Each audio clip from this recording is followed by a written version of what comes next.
Just a small detail in concurrent programming. I know you've been following this Donnie Darkin guy on Twitter that basically poses the idea that Trump is the Antichrist. Now, I don't really believe in the Antichrist, but I believe that there is something to this association with Donald Trump and the Antichrist. Yes, understood. Like I don't believe Jeff Bezos is literally Nimrod or Dr. Evil, the man who fell to earth, but he is a composite character and a very important one, being the richest man in the world. And I look at Donald Trump the same way. And Donnie Darkin on Twitter has connected some interesting dots here. And if anybody on the world stage is the Antichrist, it's got to be. It seems very much like it might be Trump. Do you agree with that? Uh, Absolutely, absolutely. I think they've been, setting the stage for it for some while, and I just remembered something from many years ago. I visited Israel, and in there, it's not something that you find in every school book, but in Israeli schools, uh, in the math books, they often substitute the plus sign for an upside down T. Pious Jewish people don't want to use something associated with Christianity, and the plus sign can be seen as a cross. So instead, they use an upside down T just for mathematical notation. Okay, okay. And Now that's interesting uh, though that they would associate the plus sign with a cross.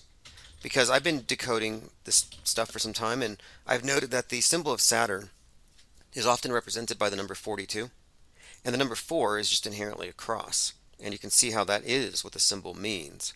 And here you have the experts in the field recognizing it as such and changing it into the inverted cross. I've not seen that, but that's interesting. Please go on. yeah, so there's not much more to it. It's just this, there's also the horror classic, The Omen, from the 1970s. There was a bunch of movies about the Antichrist being born. I don't remember who produced and directed these movies, but you know about them, The Omen. Oh yeah, absolutely. The Omen about the child Damien and Yeah, yeah. the Damien Thorne, and in this movie, when Damien Thorne, the Antichrist, son of the devil, when he grows up, he puts a lot of emphasis on the T in Thorne. That is like the company logo, and the same goes for Donald Trump in a lot of instances. For Oh, instance, interesting. The T. You know, it's funny. I was doing some research this morning on Tammuz, who was, like the prototype for Christ or Osiris, and uh, Tammuz represented as a snake on a cross, and the cross is the T, the Tau. It's a reoccurring theme yeah, here. yeah. Isn't in the Old Testament some I don't know if it's scripturally correct, but I'm pretty sure I've seen some depictions of Moses with a brazen serpent or some sort of Yes. rudimentary T as Yeah, well. So there is, absolutely. Absolutely. There's something to this. There's a lot of that actually. And the T, yes, these symbols all are very significant. Like I was saying, this is all occult in the sense that it's hidden. And even something as seemingly harmless or as innocuous as the number 42 on a sports player's uniform may have a much deeper meaning. And I believe the meaning is in that case attached to Saturn. And yeah, probably. I mean, that's the glyph, the astrological astronomical glyph for Saturn, isn't it? Sort of a rudimentary. It's not 42, but there's the symbol for Saturn really resembles 42 or 24, perhaps a two right. and a four. Well, Tammuz, Tammuz, I believe, uh, I think they worship this entity, and I even think TMZ is just another way of representing the whole that particular outlet is they publish so many of these psyops that relate to this. Like I was just talking about Jeff Bezos and his rocket's called the New Shepherd. Well, that's what Tammuz was called, the Shepherd, Horus too, and Jesus for that matter. But my point is, yeah, I think you're onto something metascript wise. If you're, pointing out this uh, T or upside down cross there, and people have noted some interesting things with the timing of her death, like very precise things. One of the most insane things about it is that she dies 1776 days after the first Q drop. So the Q drops after 1776 days from when Q started his whole thing. I don't think these are disconnected. I think there's some kind of story being told here. I suspect you're right. Maybe, I mean, she was an old woman. If she was even alive, I don't know. Maybe she was been CGI production for the last 20 years. Who knows? Yeah. Or just perhaps she died, a while ago when they just kept her on ice or liquid nitrogen or something. I think she died, retired.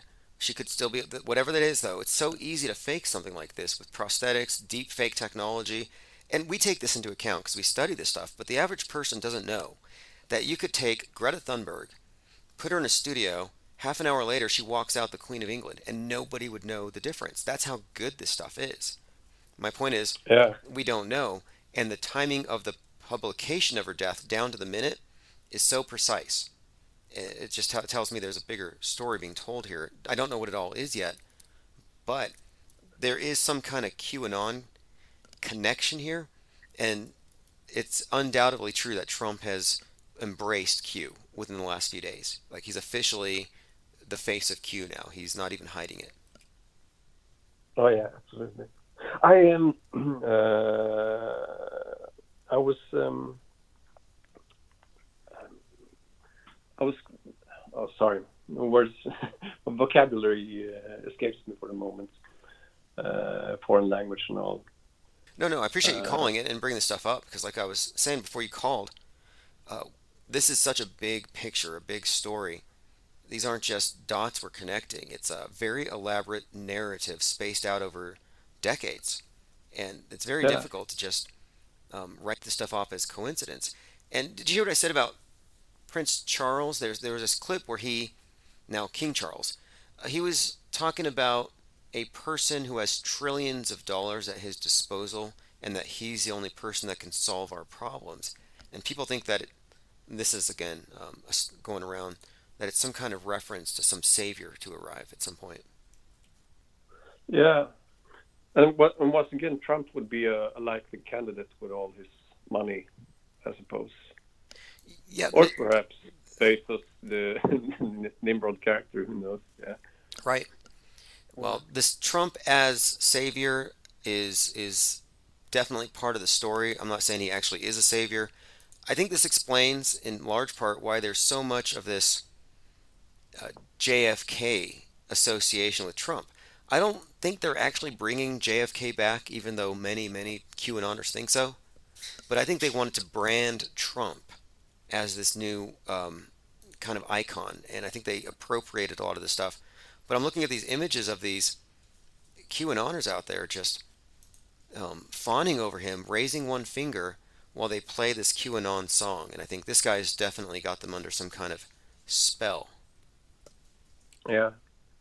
I was another topic that I've been, wrestling a lot with is this end times chicanery that they are putting forth in the media and putting in the script. If it's something that is, I guess it's been always part of human psychology to look out for the end time signs and such.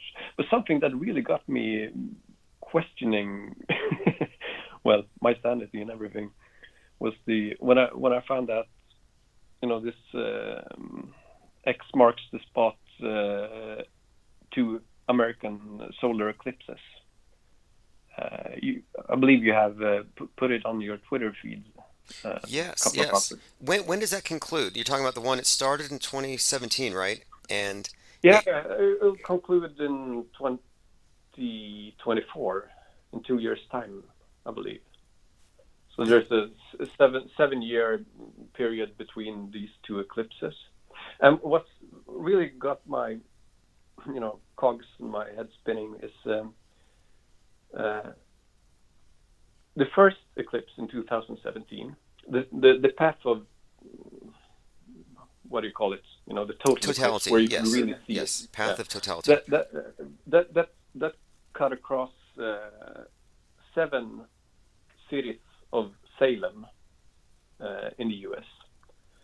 And the next eclipse, the cities named Salem, like Salem witch trials. There are a bunch of Salems in the Yes, U.S. and I've seen that associated with Jerusalem. Yeah, Jerusalem. exactly. Because that was the name for Jerusalem apparently before Jerusalem became, well, well, Jerusalem. It was merely Salem before, and Salem has these occult. The name Salem has these occult connotations, with the witch trials, and there's something spooky about Salem. Sure. So and Salem's yeah, Lot. and Salem's Lot was that old yeah, Stephen King about vampires.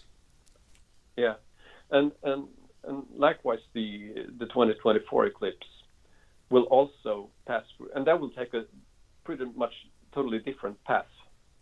I was sure you've seen the maps, and that path as well passes through 7 cities of Salem, and I mean the odds of that being just mere coincidence, that's got to be, well, astronomical. So on April 8th, Uh, 4/8, 2024, a total solar eclipse will trace a narrow path of totality across 13 states. And it's also going to hit, you said, 7 more Salems? yeah, and if I'm not mistaken, I mean this is Wikipedia knowledge from my part, being European and all that, not too well versed in U.S. geography, but apparently there are I don't remember now from the top of my head, but somewhere around 20 Salems in the U.S., give or take a few. I don't remember the exact number. So 14 of these, 19 or 20 Salems are being crossed out by this eclipse. And I suppose I haven't double checked when each town got their name, but I suppose most of them probably harkens back to, I don't know, 19th, I would be curious to 18th know, century. like, if there are, yeah, that's just too much coordination to me. And I would say that mostly, for the most part, this country was set out in advance. Everything's been laid out with this bigger plan in place, and it's all based on, of course, the sun worshipping cults of Freemasonry and others. And as such, I think it makes sense that this would be pre-planned for this year or that particular year. That they would have names of places that are deliberately associated with this event. Like they would do this. This is how everything seems to be done. There's a reason why, like Seattle was ground zero for the pandemic. These are things that are, I think, planned so far in advance. I think America's destiny is to be a phoenix. I think America was created to fall, and that's what we're seeing. Yeah, absolutely. I, I believe that is the case. And I mean, this Salem thing obviously planned since a couple of centuries. It seems like an adventure big enough to demand some kind of grand finale. you know, some Yeah, yeah. I think that and this is the year that, mainly because of this, I've been looking into the Masonic Year of Light, and the idea that their calendar's different than ours. It goes back a little further, but based on its lore, you can kind of look at this as a story. But whatever it is, the Tower of Babel's construction started in 1776, Anno Lucius, the Masonic Year of Light. And the meaning of that, I believe it ties into the dollar bill, which has the 1776 on the bottom. And I think that represents the Tower of Babel. But it's not complete yet. It's a truncated pyramid. The eye on the capstone, that glowing eye, the capstone represents the completion of the work. And that means that this country had a destiny. They had it set up in advance. And 1776 was the last, on July 4th, 1776. The astrological alignments, specifically with Pluto, what we're looking at now, because Pluto returned to the position it was in when America was born. And Pluto is associated with upheavals. It's kind of a phoenix thing. But Pluto is also Hades, who releases the Kraken. And there's been a whole lot of Kraken, like forced memes. This is all meme warfare. But they forced the crack into America, into our minds. The Kraken and the crack in a dam. And it's building up. And I think that the return of Pluto, the return of 1776, has everything to do with the completion of the Tower of Babel. I think this is why the tower that replaced the twins is 1,776 feet high. It represents the completion. And that's what we're experiencing now, I think, is the completion and the Xing with the paths of totality. It's probably coordinated with that. I think so. Maybe, maybe we're living in some kind of end game. I'm not prognosticating the return of the of Jesus Christ or anything, but it seems to me that I don't know. Maybe I'm just projecting my own longing for change in the world. I can point to one thing though that puts everything in context and grounds it in reality. The fact that we had the Saturn Jupiter conjunction on a winter solstice 12/21/2020, and that's when the Great Reset ceased being a conspiracy theory.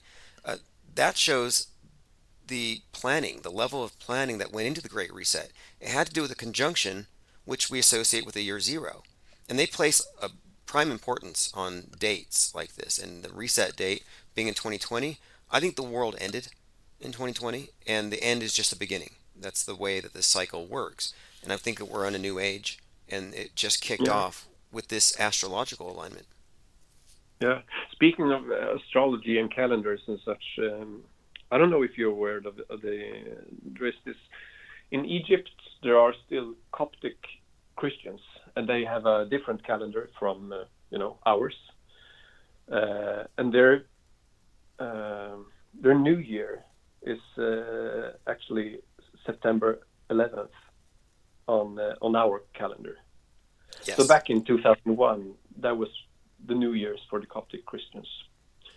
There is perhaps some significance to that as well. There has to be beginning of a new age, and the meaning of reset. They say Great Reset, and I think the code here is simply that the sun, the sun god Ra or Re dies when it sets, and set is the prince of darkness. So reset, and a day is a reset. Every day it resets, but a great reset is when the sun sets on an age, and I think the sun is setting on the west, and I think we're entering a new aeon.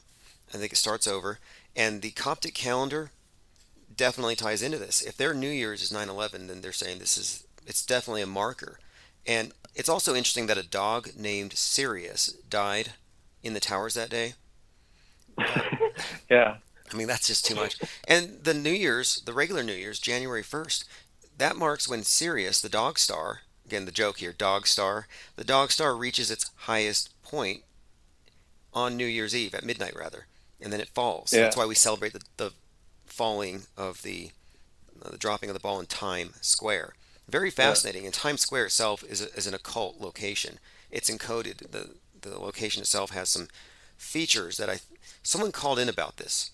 I had a caller who said that it has everything to do with the number 42 in time. I got to get a hold of this person and get him to call back. But yeah, great point there with the Coptic calendar. And also one more thing. Some calendars, or in the Egyptian New Year, they mark it with the heliacal rising of Sirius above the sun, and that's in the summer. So their New Year is based around the dog star Sirius. Our New Year is based around the dog star Sirius. The Coptic, I don't know if 9/11 has anything to do with the dog star, but it did on 9/11 because they killed a dog named Sirius, and that dog was hanging out with Bill Clinton on the previous 9/11. And also in how do you call it? The Swedish we say dog patrol, but in that is the police officers that have dogs working for them.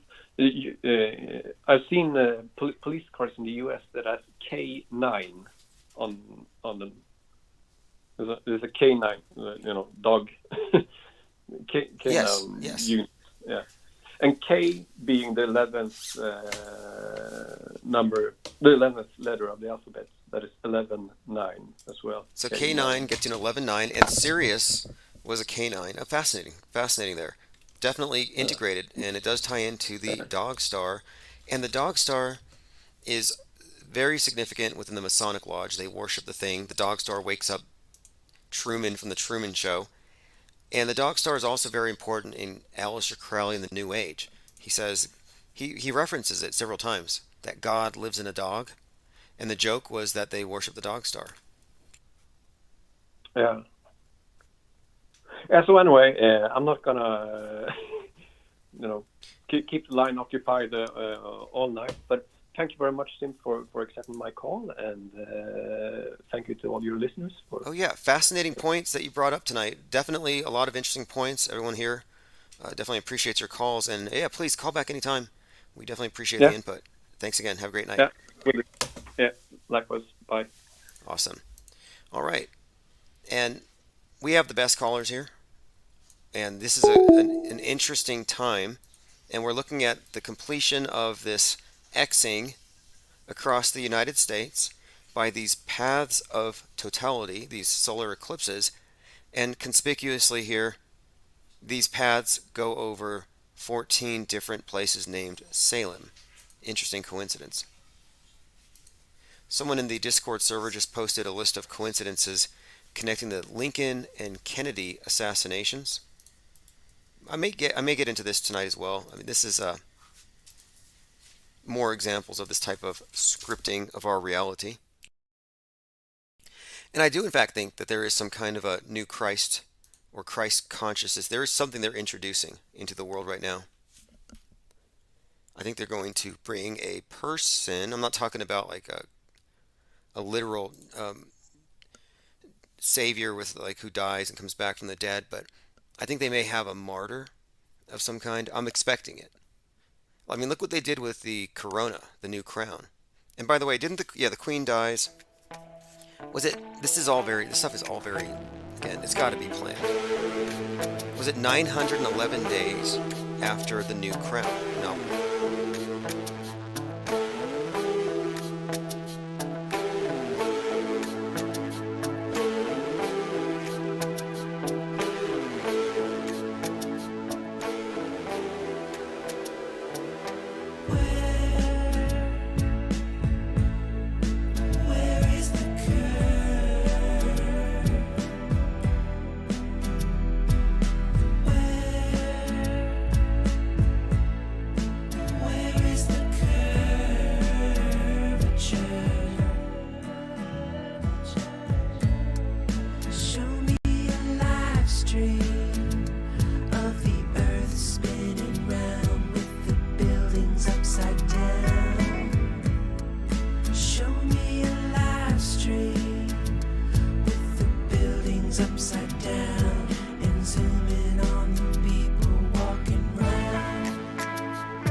Alright, it's 9/29/2022, 11:30 a.m. This is Chief Crow on the Flat Earther's Where's the Curve? It's not on the ground. Maybe on the ground. It's just not on the horizon. You know, if you think about it, you look out at the ocean, you see the flat horizon, left and right as far as you can see, and you look straight ahead and you see boats going over the horizon, or at least that's how it looks. Well, if you accept that, then your world's a barrel. It's a cylinder. You have to really think about this notion of boats going over the horizon, that was misinformation you were given when you were young. Apparently, they were also told, I guess we were all told, that the moon doesn't rotate. I had a caller, a true believer in the globe thing, the other day, and he said that the moon that we have is the only moon in the solar system that doesn't spin. Like he was educating me on this, and I'm like, well, no, it does. I don't believe it does, but you do. Because the ball paradigm requires that the moon spins every 27 days. It's just so synchronized with the earth that you don't notice it. It's, it's one of these uh, little bits of mental gymnastics that it requires to, accept some of these things. But people accept things with very little evidence. In fact, they're very easy to impress. Just the other day, there was a world-killing rock from space heading down our way, and NASA shot it with a dart. I guess it was like a refrigerator-sized munition, this dart that hit the thing. And, I'm like, okay, this is bad Photoshop. No one's going to believe this. And they bring out the crew from NASA with all their blue polo shirts, and they all hug and high five each other. They act like it's the end scene from the movie Armageddon. The drama's not there. They didn't really, they were phoning it in. And then you had one of the heads of NASA, one of the head Chicken Littles, is like, this could literally save us. One of these rocks killed the dinosaurs. Like they were trying to dramatize it. And honestly, it didn't really, it didn't do anything for me. I was just surprised that people didn't reject it. They just believe it. Like they believed in the space sausage. And they will never get over it. If you ask me, the believers in the outer space mythos, this new heaven they've given us, they jumped the shark when they fell for the trick played on them by someone who operated the $10 billion telescope. And again, I said you should get a refund on it, but you can't because it's a million miles away. So you spent 10 billion bucks on something a million miles away, and they give you a picture of a piece of sausage to make a mockery out of how you will believe anything that they show you. And yet you will continue to pay. The only people who didn't fall for it were the flat earthers, which should tell you something. By the way, I opened up a YouTube channel. I had to go through my sock drawers because they had terminated all the other ones, and I found one with just under 500 subs.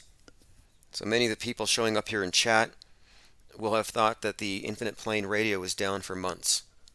But no, that channel was down.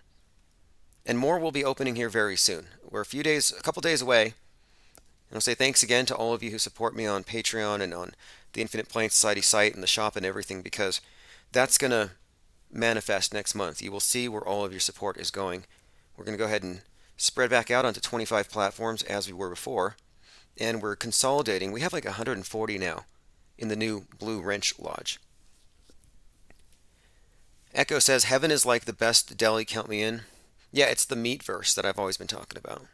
Metaverse versus the meatverse. It seemed like a joke. I mean, who's the joke on, though? And that's really my question. Like, did the guy who put the space sausage up there actually think it was a funny joke, but space is real? Or did he think that, or is he an insider, and he knows that the $10 billion didn't actually go to a satellite a million miles away? I mean, don't you think we could use that money down here on Earth? What good do they do for us? I saw a picture of Hurricane Ian from the ISS, and it's like, what did you tell us that we didn't know from the ground? You didn't give us any kind of a warning. Supposedly you're circling around the ball every 93 minutes. You could have said, hey, leave. There was not a warning from space that was any better from the warnings on the ground. They really offer nothing. I'm talking about the useless and overpriced space jalopy with special effects from like the I'd say 2010s. I mean, really, the special effects need to be updated. And they go through permutations and iterations so fast. And this was pointed out by Douglas Trumbull, the special effects guru for Kubrick on 2001: A Space Odyssey.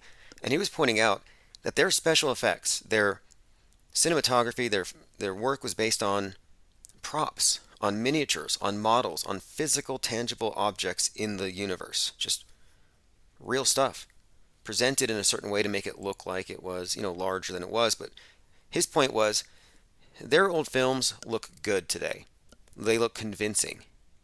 Whereas the CGI looks good for a minute, but then a couple years later, it looks pretty bad compared to what they just had. And I actually think that, and I was in film studies and I got out of it, I was kind of disappointed at the low quality CGI. It just seemed like low budget meant you could just use pixel graphics for special effects. I thought it was kind of weak. I didn't think ahead that eventually it's going to catch up. But I don't think it wasn't. I don't think it was just about saving money. I think the idea that you would go to CGI effects, sure, it's easier in many ways, but you lose a lot, like what Douglas Trumbull was remarking on. Aesthetically, you lose a lot.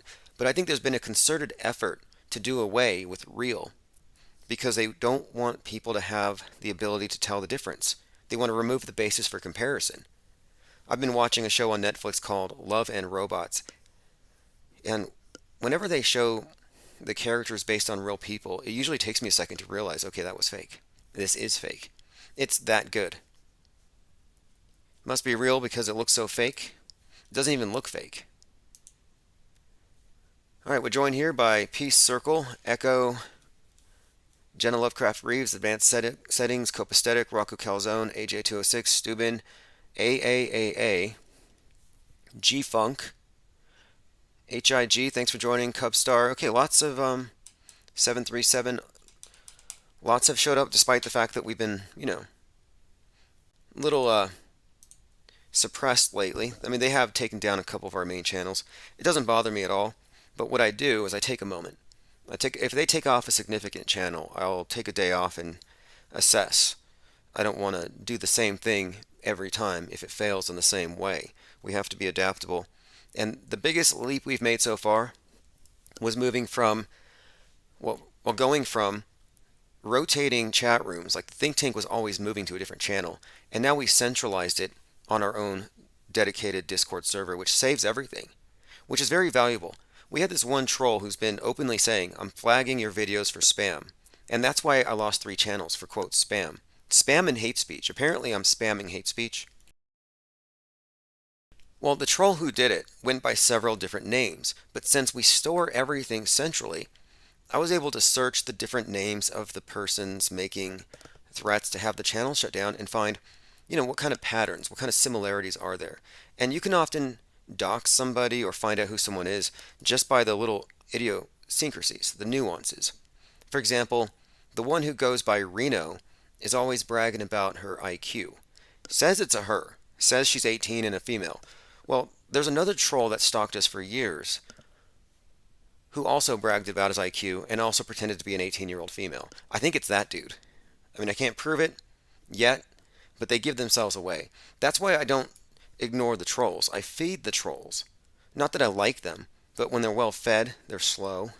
They think they control the situation, and they tend to give stuff away and they get sloppy. And even having said this, they will not be able to resist the troll bait that we put out there. G-Funk says, why hate on the truth? Exactly. Why hate on free speech? Fascism. And it's not a coincidence. The mask over the face, when I saw the mask over the face before they implemented it here, I said, this is emblematic of the incoming censorship. Cover your mouth. Stop the flow of information. And I've been finding a lot of interesting development along these lines. In fact, there's a guy named, I think it's Denver Duggins or something. I'll find him. Someone from the J6 committee who's been talking about the role of QAnon in radicalizing people in government. And he was referring to Ginny Thomas, wife of Justice Clarence Thomas, and said that she caught a digital virus that radicalized her into Q, that she was infected. So now you can be infected with the Q. And I did say this a couple years ago that they're going to go into your house, the blue helmets from the UN, and they're going to take the Qs and the question marks off your keyboards. If you're looking at the screen, that's a troll over which I superimposed a penguin. I've been doing a lot of new digital art based on, trolls. Well, this is the Trollquin.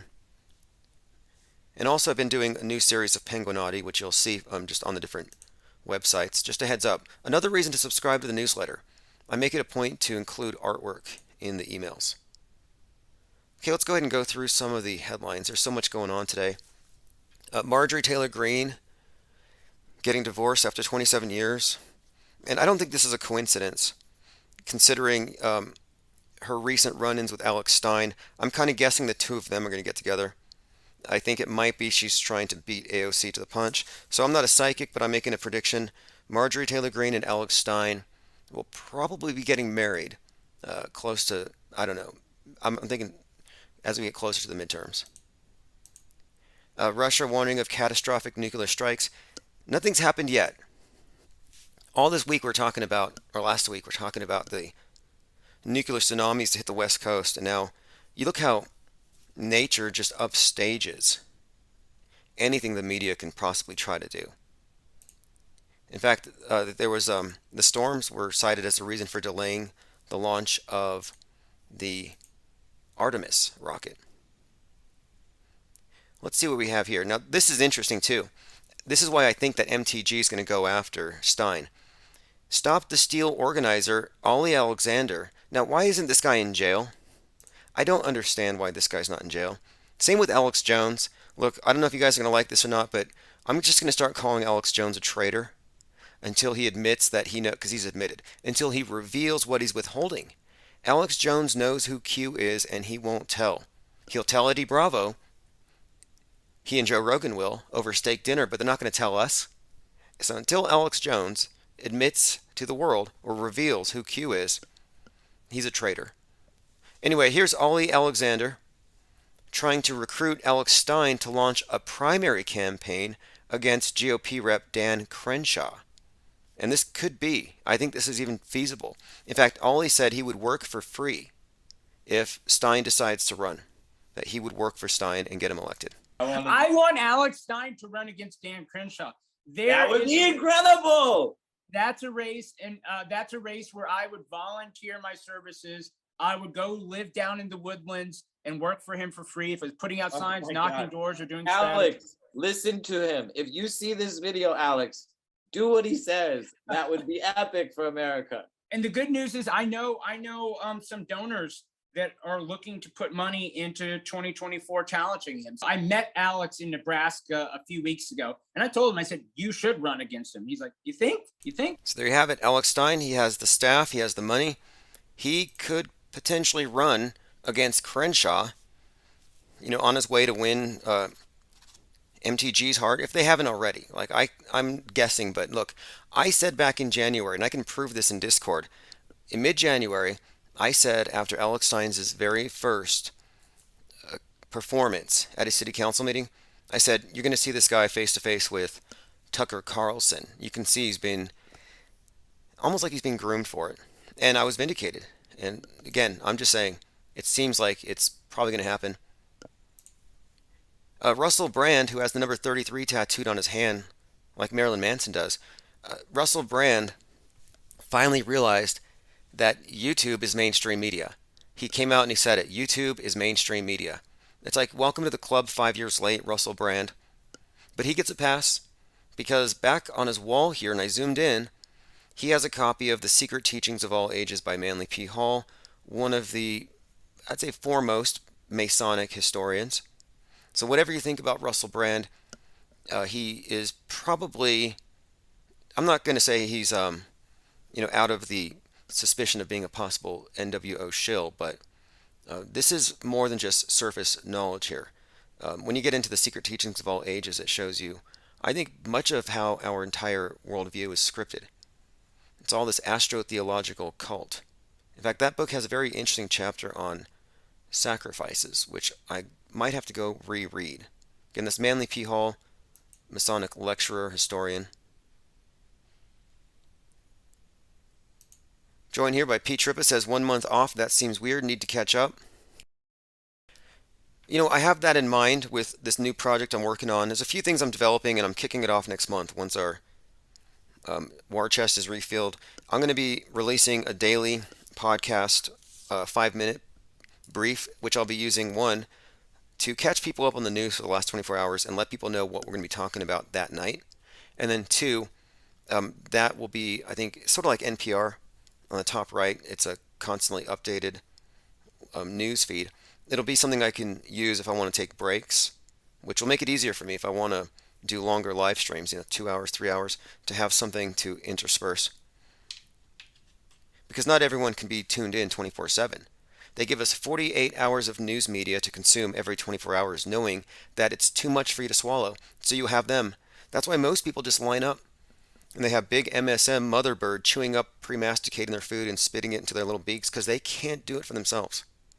They need it to be broken up into little chunks, pre-digested.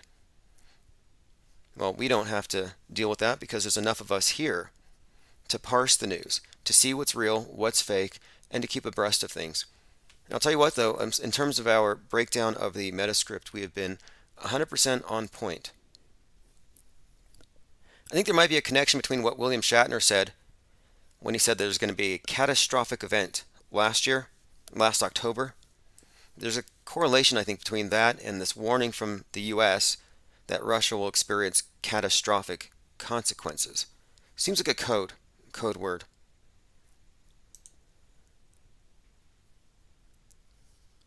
Going through my notes. Okay, yeah, look, there's a mass hopium epidemic on both sides, which we can probably get into, the Great Reset versus the Great Awakening. And it's the same exact thing. But the radicals on the right are kind of what I've been focusing on, because back in March, I said, we're going to see the right wing parallel to what we saw in 2020 when the lefties ran wild. And that was predicted in the Joker movie, played by, the Joker, Joaquin Phoenix. That movie had the masked communist uprising burning down the system and jumping on cars, which is pretty much what the libs did that summer. When the Batman movie, again, Batman and Joker are part of the same Masonic dialectic. They represent the twin poles, the Boaz, Jacob, Batman, Joker. It's all Masonic, it's all encoded. And of course, the symbol of the bat as the phoenix, the bat as the catalyst for the pandemic and the reset, the bat soup. Yeah, this has all been encoded and foreshadowed. When the new Batman movie was coming out, I said, hey, look, this is likely going to foreshadow a right-wing uprising. And at the time, I didn't understand how it was going to look. It's hard for me to imagine a bunch of MAGAs running around kicking over trash cans and burning things.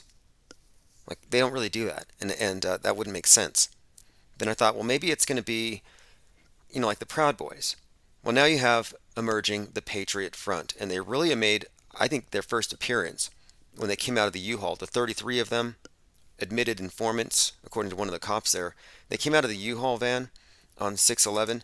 I think that was the face of the first expression of this Patriot Front group, where we were able to see what I believe is the right-wing Antifa. Same template. Masked, anonymous, only they're men only. They don't let women in, the Patriot Front. Now, the Patriot Front, I've been doing a little digging, and there's a couple of interesting things about them. Their founder is some guy named Rousseau, Thomas Rousseau. And I thought, that's got to be a world stage name, because the French Revolution, of course, was inspired by the ideas of Rousseau. And we're talking about a revolutionary group, and the founder having the same name. I'm finding that to be a little world stagey. And of course, these are groups that are used to pin the blame on whatever they do on the right wing in general. Just like anybody on the right now is being blamed for some QAnoner killing his family, shooting his daughter. Probably a fake story, but people believe it because they read it on Reddit. Restless Bear says, Weather Channel told people to put helmets on. I did see that, which might be standard. It actually probably is smart, but part of the zeitgeist, I think, is conditioning us to fear the sky, ramp up the space junk, and eventually people will be walking around with helmets. I think at one point it's going to be, maybe soon, like before 2030, it'll be considered rude to not bring your own air supply. Like BYOB, bring your own air supply.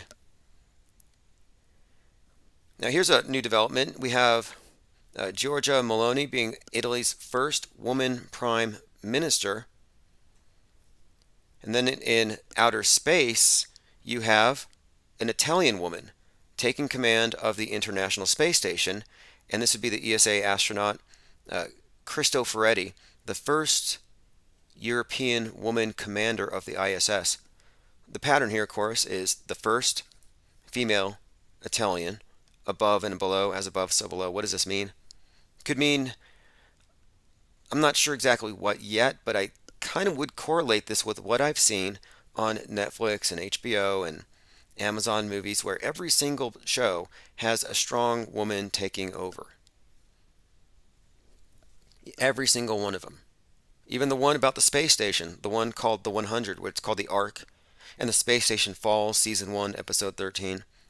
But that one is also about women in charge.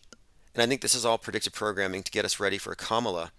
In fact, there was one I watched on HBO called DMZ, Demilitarized Zone, and the main character reminded me of Kamala.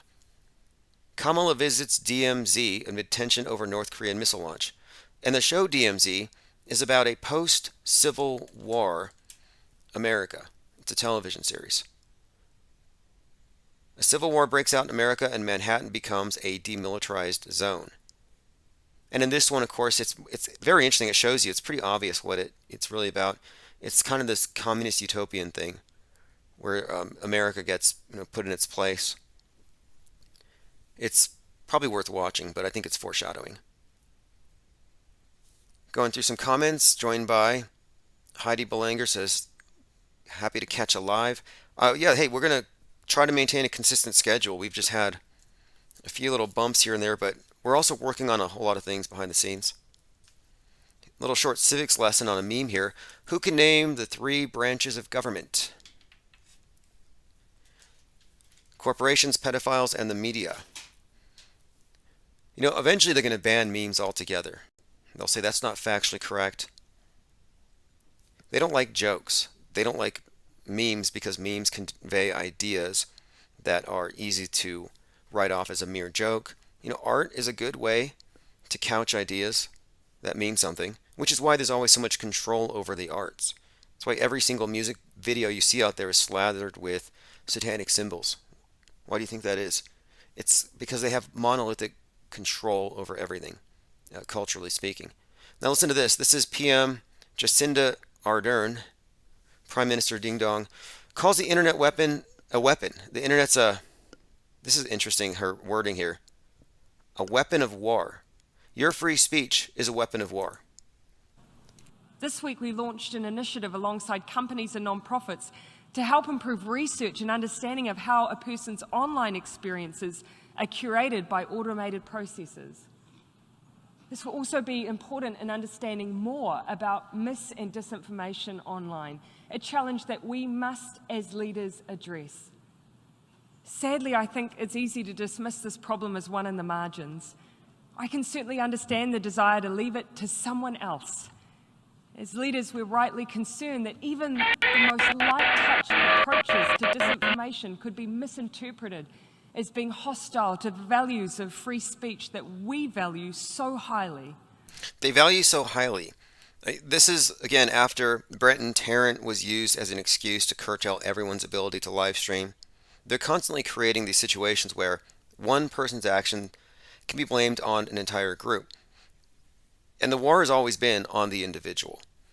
That's really what we're looking at, the individual super spreader, the individual carrier of a meme they don't like. You carry a virus, you carry a meme, they make no distinction.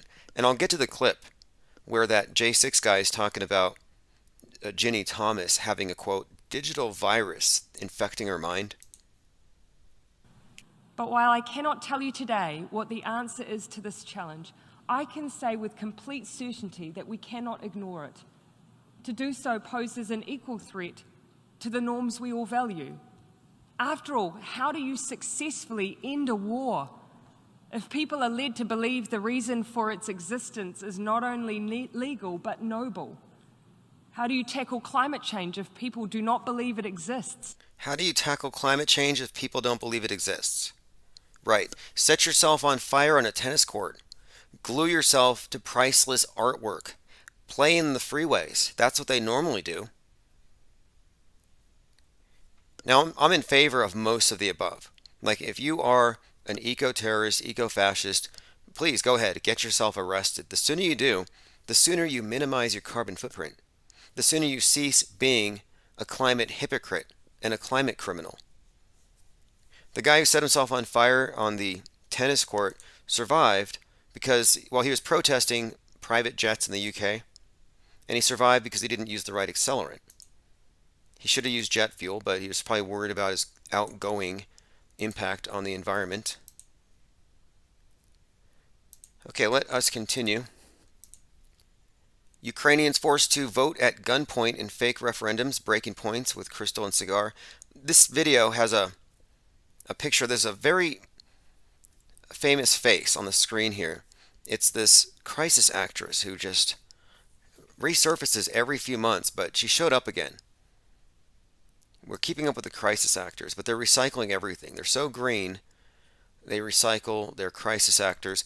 I remember saying that the unicorn killer, Einhart, the guy who created the Earth Day, I remember saying that he was extremely green, having composted his girlfriend in the back of his car or in a trunk. And I thought that was just a joke. But now, as of 2027, you can start composting your dead loved ones in California.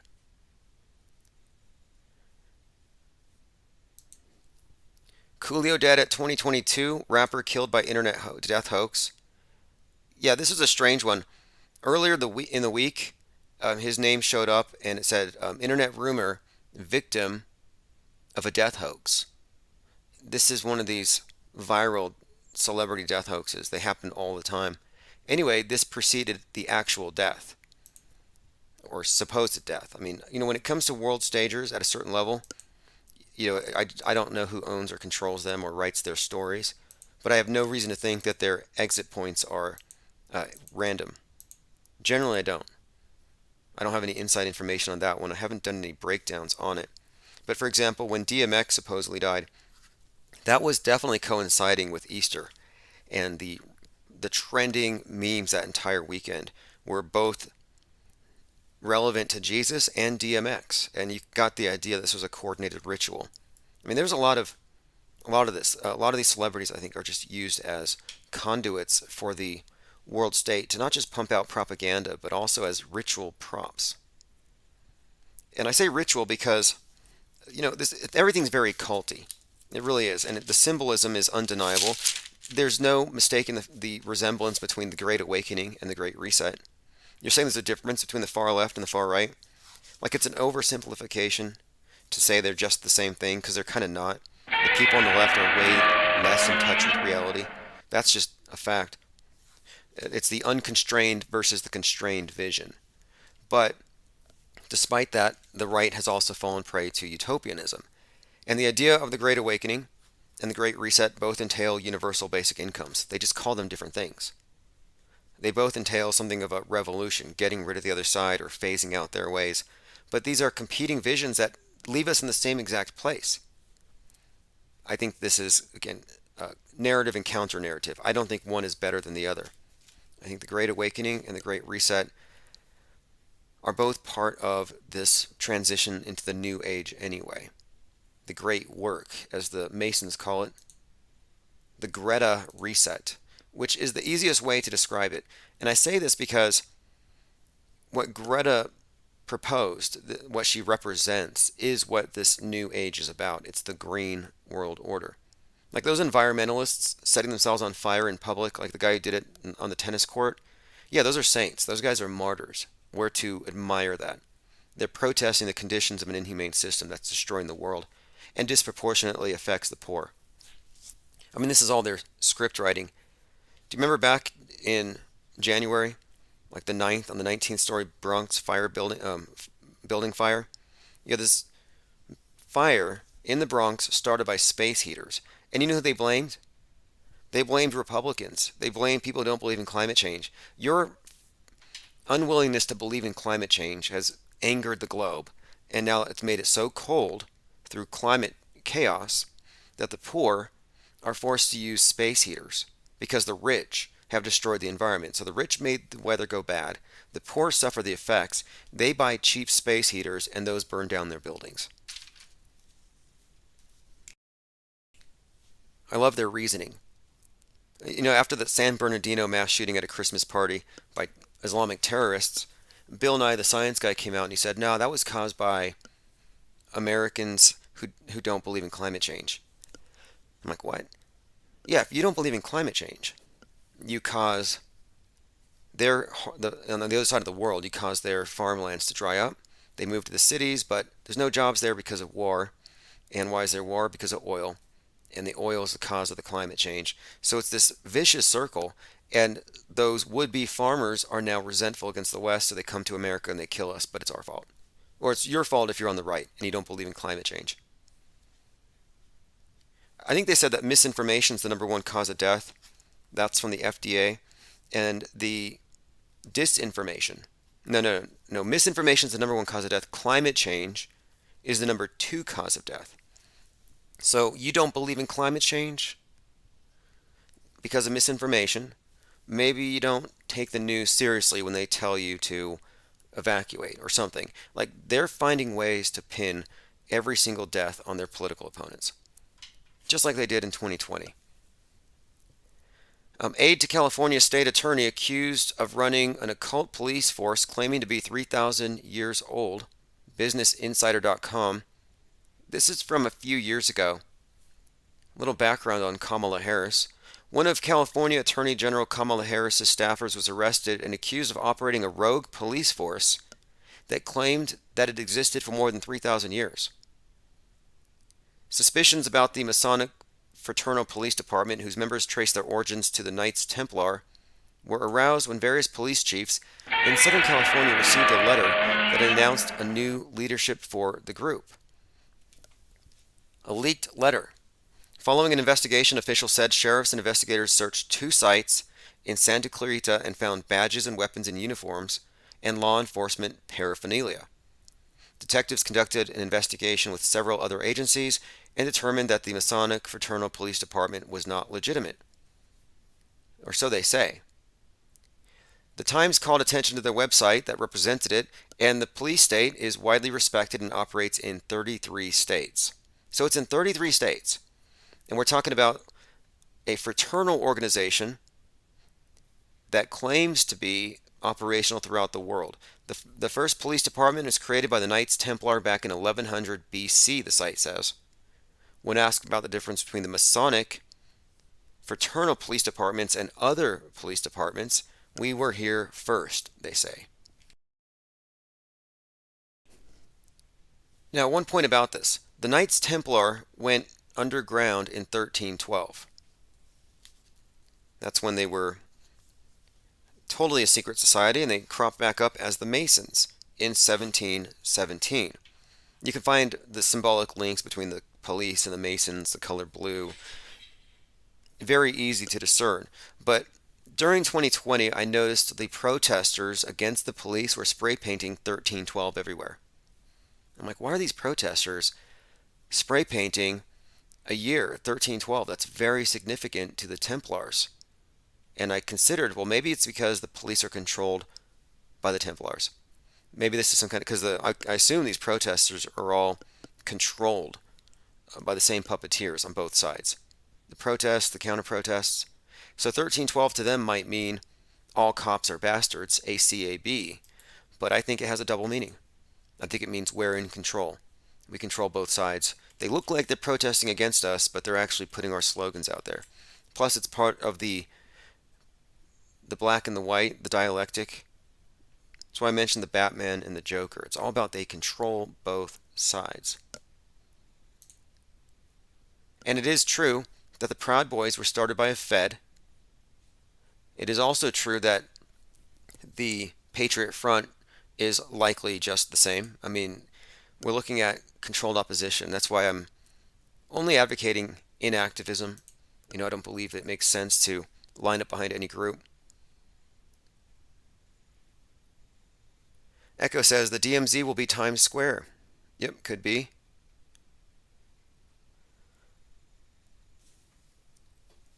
Someone here says that climate change is also making kids fat. Have they also blamed it? See, I think it was the lockdowns. It gave them all the COVID-19, 19 pounds. And I think that's all very intentional as well. Stay out of the sun, be sedentary, and then blame everything on the people who don't wear the masks or the anti-vaxxers. It's hypochondria. There is a mind virus out there. There's a few mind viruses. I actually concur that to an extent, Q is indeed a mind virus. But so is the C19. I mean, there are so many mind viruses. Climate change? Yeah, that's one. We live in a global doomsday cult. NASA is nothing but a bunch of Chicken Littles all day long. We're going to get hit, we're going to be hurt, somebody's going to come down and kill us all, like all the movies. And then they ritually enact something. Like this rock up here, we're going to break it, and they explain it. Look, we just saved your lives. Like, I kind of don't think you did. I think you're taking way too much credit for what you actually did. Rep. Marjorie Taylor Greene's husband of 27 years filed for divorce, according to documents. Again, there's speculation. Is she going to go after Alex Stein? Sharks on the highways in Florida. I saw Sharknado was trending. And a couple years ago, they had the Firenados. And there was a movie out called Geostorm about how the space station was controlling the weather and there was a computer virus and somehow it went out of control. And now you had these fire tornadoes. And when that movie came out, we had real firenados throughout California. And now I think I've seen Sharknado 1, 2, and 3. I mean, is that predictive programming?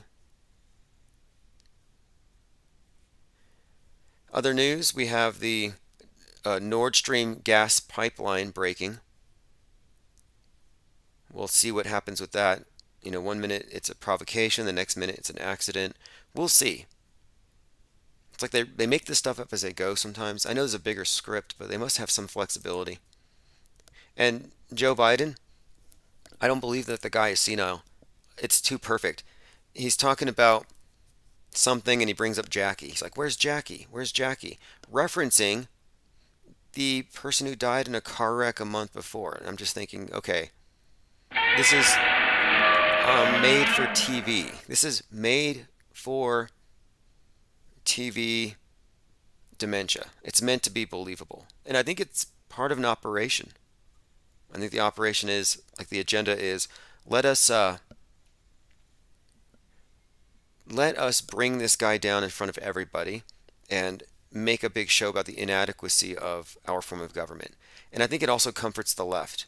I think they like the idea that they have somebody controllable, not an autocrat like Trump. Okay, let me go ahead and get a clip here from the shameless Don Lemon, who's taking the hardships being suffered by the people in Florida as an opportunity to blame his political opponents for the weather. Can you tell us what this is and what effect climate change has on this phenomenon?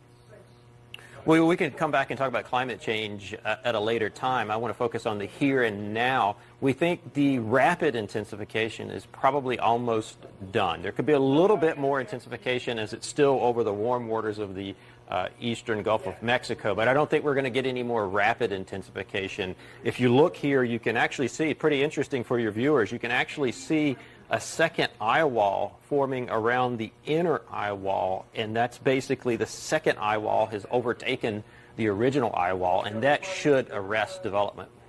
So listen, I'm just trying to get that. You said you want to talk about climate change, but what effect does climate change have on this phenomenon that is happening now? Because it seems these storms are intensifying. That's the question here. I don't think you can link climate change to any one event. Okay. Yeah, so of course he has to bring up climate change. And behind this individual on the right, you see the dove symbol? The dove, and it says NOAA. That's National Oceanic and Atmospheric Administration. Dove is the symbol of Noah from Noah's Bible. They've reinvented the flood. Carbon footprint, wickedness, same thing. This is a flood myth that the atheists will believe in. They've literally stolen this from the Old Testament. Thanks to DIA88 and Nicotromus. Appreciate the support very much. Someone purchased the Brainy Penguin NFT. Again, if you go to timosman.win or the link below, that's where we are financing this media operation, our think tank, through NFTs and artworks. And there's going to be a lot more of the art cards to look forward to. If you don't know what those are, they're basically baseball card-sized works of art. They're put into the plastic sleeves, kind of like Pokemons, but they're original. And just because they're smaller doesn't mean they're worth less than large canvases.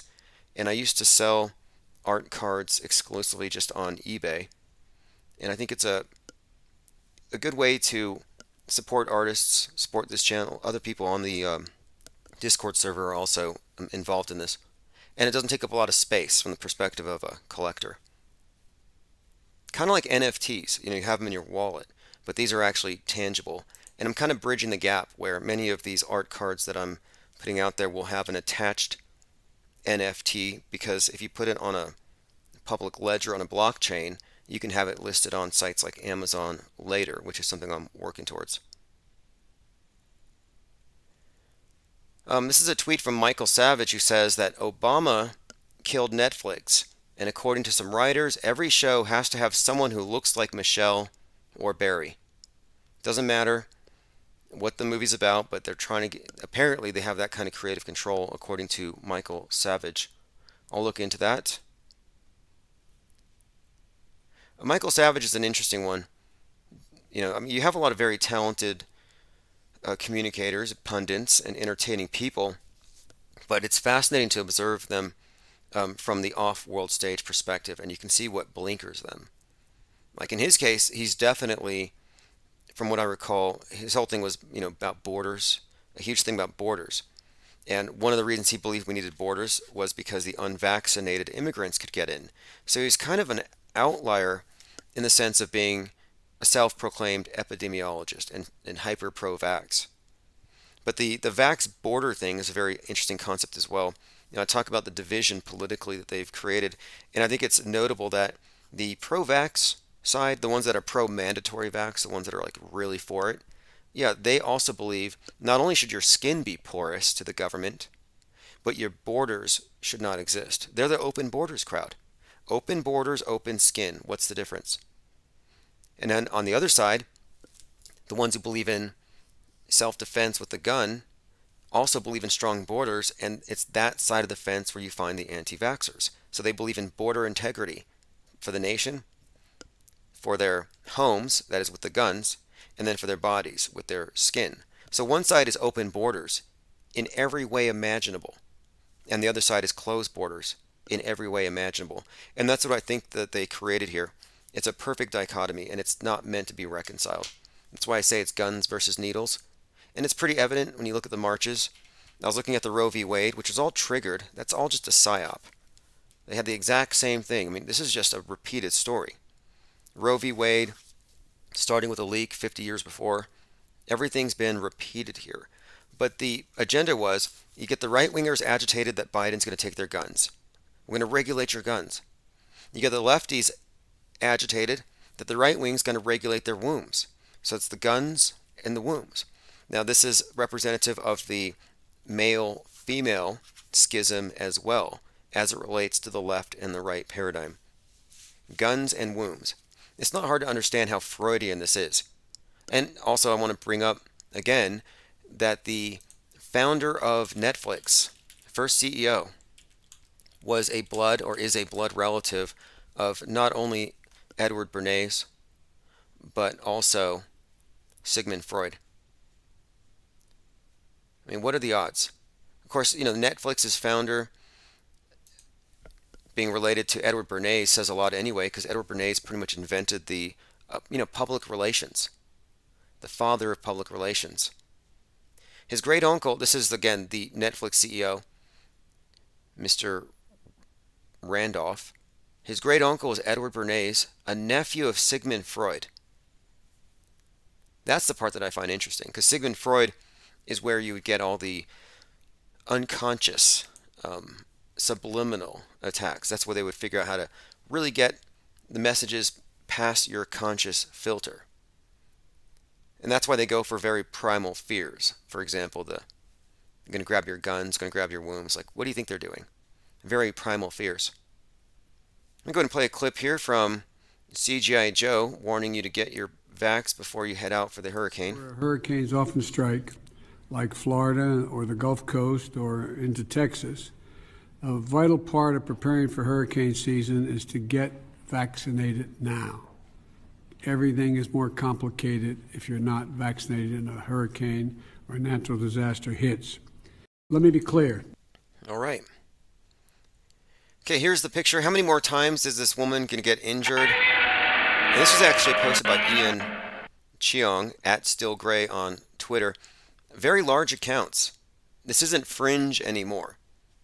auto hoaxing, calling out the fake news, it's not exactly only on the fringe, but not everyone has the full interpretation of what this actually means. Many will happily say, oh, they're faking stuff. The left fakes things. And the left, they'll say the right fakes things. But they're both right. Here you have the woman with the bloody cheesecloth and the bloody face. Great actress. And I think her daughter was actually a model. They looked into her. And she was showing up at so many different scenes back in February. And then here's another picture of her, a more recent one. Different injury. Better bandaging, actually. Much better. This looks far more professional than just wrapping her head in cheesecloth. She got better help this time. And I guess this is what they did to her when they forced her to vote at gunpoint. Looks like Waynell Sexton has some competition. I believe Sexton was spotted at least 4 or 5 different events. She died, I think she died or she was injured in Vegas. She lost a son in Orlando. She lost a son at Thousand Oaks. I've seen her as a crazy, psychotic, liberal professor protesting against Milo Yiannopoulos. And she showed up as, of course, George Floyd's teacher, who saved his drawing of himself as a judge. And on that picture is a Liberty Bell that's cracked. All very symbolic and occult when you get down to it. January 6th hearing was postponed due to inbound Hurricane Ian. And of course, the nonner said it was the, quote, storm. Did anybody think that the asteroid being hit by the dart looked real? I saw nothing but skepticism from my end, but I'm pretty sure most people now feel they can rest a little easier. Like, okay, I don't have to worry about space rocks now.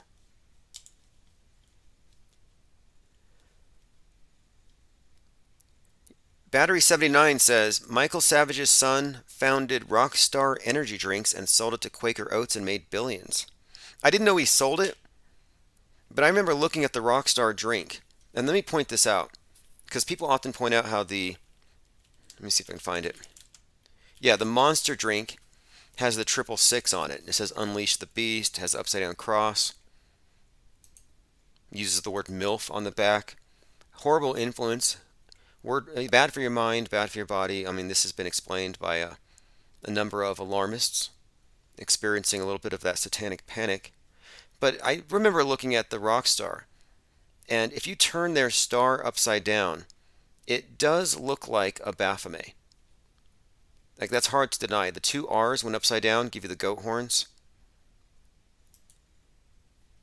But try to find me some corporate logo that isn't blatantly satanic. That'd be the harder thing. It's actually easier to decode them. Just grab them at random and you'll see it, instead of trying to find the one outlier.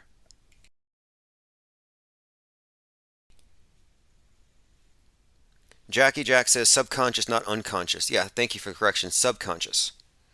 And that's what we're discussing here with the Freudian, the occulting of everything. And the idea here is that you're recognizing this on some level, that it does influence you, even if you're not consciously aware of it.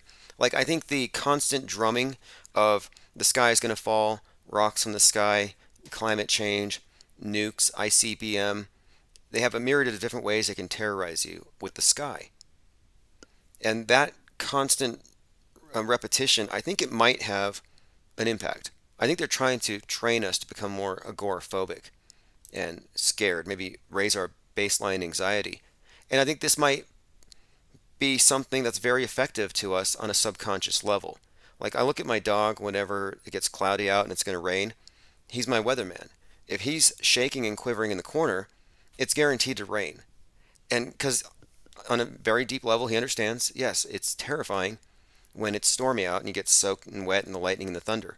And I think that maybe in a similar way, we have a sort of a respect and a dread of the sky that's just maybe programmed, it's just instinctual. And they tap at these, again, primal fears. We're joined by Waynell Sexton, says live. Yep. Thanks for joining. Again, Waynell Sexton has competition, not the most prolific crisis actress out there anymore. Battery 79 says, what's the deal with liquid death water? Who would buy something like that? Yeah, that's kind of an interesting question. Like, what are they doing? Getting you to acquiesce to the idea that it's cool to drink, this, I mean, it's probably not a coincidence that came out in 2020. Here's a cover of The Economist, and these are always predictive. It has a big bear stalking Little Red Riding Hood throughout the, looks like just a barren, snowy wasteland. Europe's coming winter peril. More dark winter. And we've been getting a lot of that. And I happen to think that all of the dark winter predictive programming specifically pertains to nuclear winter.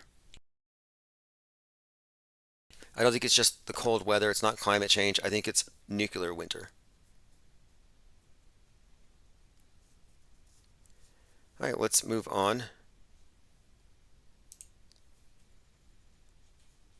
I want to find this clip where it was this individual from the J6 committee talking about how Gina Thomas caught a mind virus. Okay, I know, I uploaded it onto infiniteplane.media.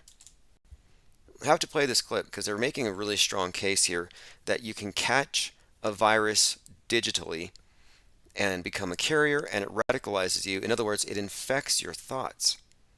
It overrides your ability to think for yourself. Denver Riggleman warns of conspiracy theory-born digital viruses infecting the GOP.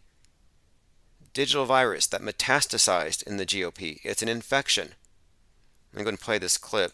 And this now unaffiliated ex-congressman had a skill set that caught the attention of the January 6th committee. He joined the staff in August of last year.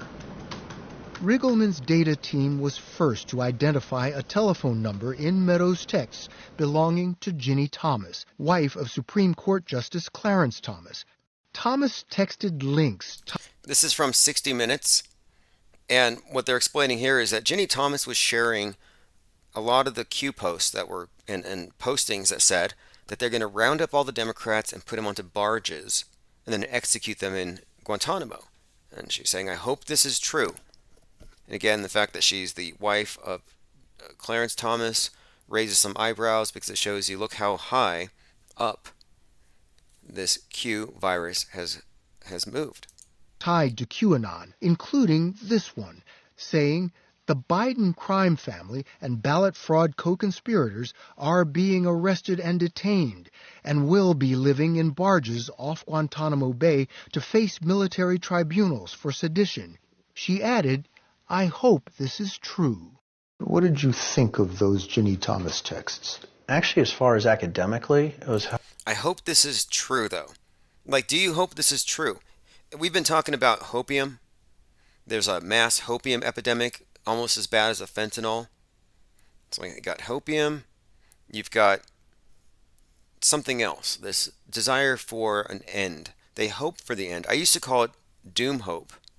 And I think that's what we're seeing with the QAnoners, because you're hoping for something. But when you say hope, people generally mean you're thinking something nice. Not, let's execute a bunch of people and film it and put it on TV and take over.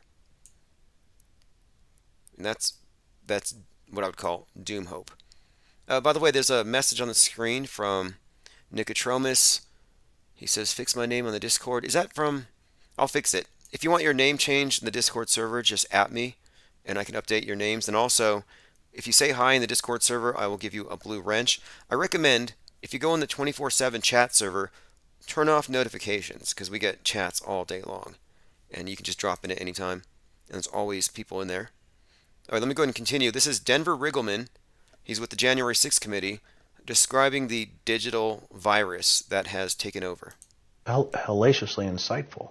Insightful in what way? Insightful about how the conspiracy theories and sort of this digital virus had really metastasized in the GOP. You make it sound like an infection. Now, do viruses metastasize, or is that something cancers do? Like, they use this language very loosely, but they're trying to make it very clear that not only do thought crimes exist, but they're diagnosable, that you can isolate them.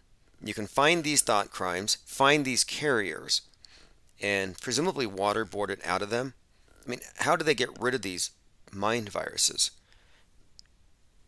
And I remember speculating about how the internet is never going to be shut down because they shut off the programming. But what they could do is they could conduct a quarantine similar to what we experienced in 2020, but on the internet. And I think that's the objective. I think we're seeing a holy war. We're seeing the codification of a new Bible, like the Council of Nicaea. They're getting rid of all of the Apocrypha, all of the heresy. They're consolidating a worldview, and they're getting through the final stages of that purification process. And they need to get the public acclimated to discussing this as though it were, in fact, a physical infection in the body politic. In the GOP. You make it sound like an infection. It is an infection.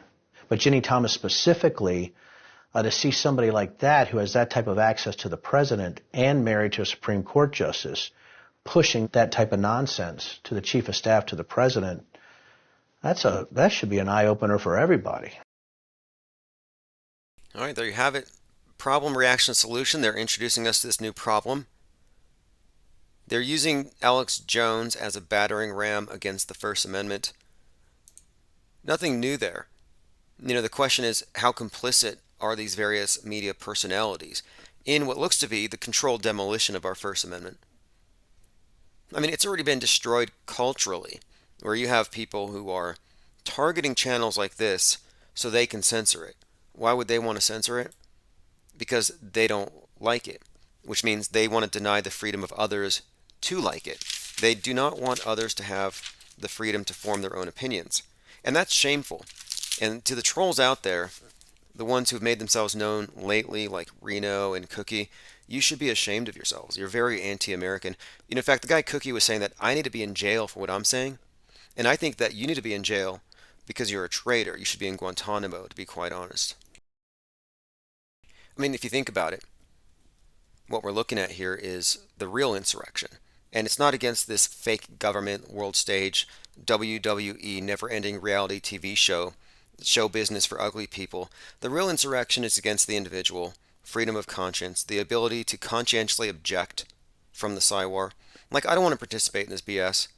I don't believe in that BS, but I have to tithe.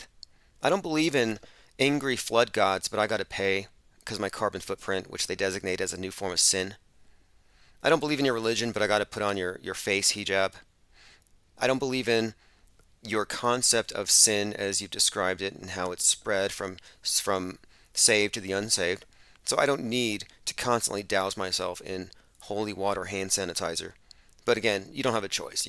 They don't give you the opt-out. But sadly, people capitulate to it. And it's not like Big Brother is coming down here with jackbooted thugs to stop my channel. No, it's a bunch of snowflakes who've been weaponized. Weaponized snowflakes. Whatever happened to, I may not agree with what you have to say, but I'll defend your right to say it. And in a perfect system, if you didn't like something, you would change the channel. You would censor it for yourself. You wouldn't say, I can't have anybody else watching this. Because what they do is they shrink the universe of ideas. You have the borderline content, which is the edge of the known world, like the edge, the fringe of acceptable discourse. Those ideas are all automatically bad because they're fringe. So you have to let those go. You push them off the edge. We can no longer think these thoughts. Now we're safe. Not anymore. Now there's a new fringe. Now it's just closer. And of course, the fringe gets smaller and smaller as fewer ideas are acceptable. And that's where we're at. We're whittling down everything to be suitable for the NWO monoculture, which will be very much like the movie Equilibrium, very monotonous. Equilibrium is the one with Christian Bale, in which emotion is essentially deemed illegal, and anything that inspires emotion, because it leads to war, leads to climate change, leads to problems, they decided, yeah, let's go ahead and ban anything, and they keep everybody at an equilibrium. They have to ban the art. That's kind of what we're at. This is probably the last time I bring up Marjorie Taylor Greene today. The shoes that she's wearing, walking down the stairs on the left, look exactly like the shoes of the Mad Bomber from the 1-6. And I think this is a closer match than the Marjorie Taylor Greene look-alike on American Idol. I mean, she might have been both. American Idol contestant and Mad Bomber. Battery 79 says, white hats in politics and government is a hoax. Never had any good guys here. I agree with that. White hats are the 33rd degree. And they wear the white hats and the black hats. They control both sides. Deep state is a hoax. All state is deep state. You telling me that there's a shallow state that's really good? Yeah, I'm going to go for the not deep state. I don't think so. The plane says, is it me or do the vehicles and missiles look inflatable? They are inflatable, if not made out of wood. It's common knowledge now, no longer a conspiracy theory. This has been publicized enough. The militaries of the world use decoys. Both sides do. Ukraine, yeah, they have wooden surface-to-air missile launchers that look real from a distance, and they say, oh, it's because we're tricking the Russians. Like you're reading about it in the paper. Oh yeah, our military is putting up these fake things because it's wasting their missiles. Oh really? They're launching these multi-million-dollar munitions, and they're not checking their targets. No, they're probably launching balloons. I mean, my point is, it's fake on both ends. But it's real to the public. And that's what I mean. The war is not really this side against that side. It's the elite against the individuals, including the people who are participating on the sides. Nobody knows there's a puppet master or a man behind the curtain. And the cognitive dissonance is staggering. I mean, look how many pictures you can find of Donald Trump hanging out very familiar with, very comfortable with Ghislaine Maxwell. Like they're all buddies and friends. He rides on Lolita Express. He hangs out with all the same sickos. But we're supposed to believe he's the good guy. I guess so. The hopium is so bad. Now, I don't think that it's right to use the terminology of this is a virus, these ideas are viruses, etc. I don't think it's right. I think it's a malappropriation of medical terminology, and I think it has a bad agenda attached to it. But I will say that QAnon has given the First Amendment AIDS. It's destroyed its protections, and that's been intentional. And now with Ginny Thomas having been infected with QAnon, yeah, there's no hope. There's going to have to be more laws and rules to govern what they call misinformation. AJ says, Tim, I'm obsessed with your penguin art. What are they holding? Are they wrenches? Or maybe tuning forks? They certainly look like weapons. All of the above. All of the above.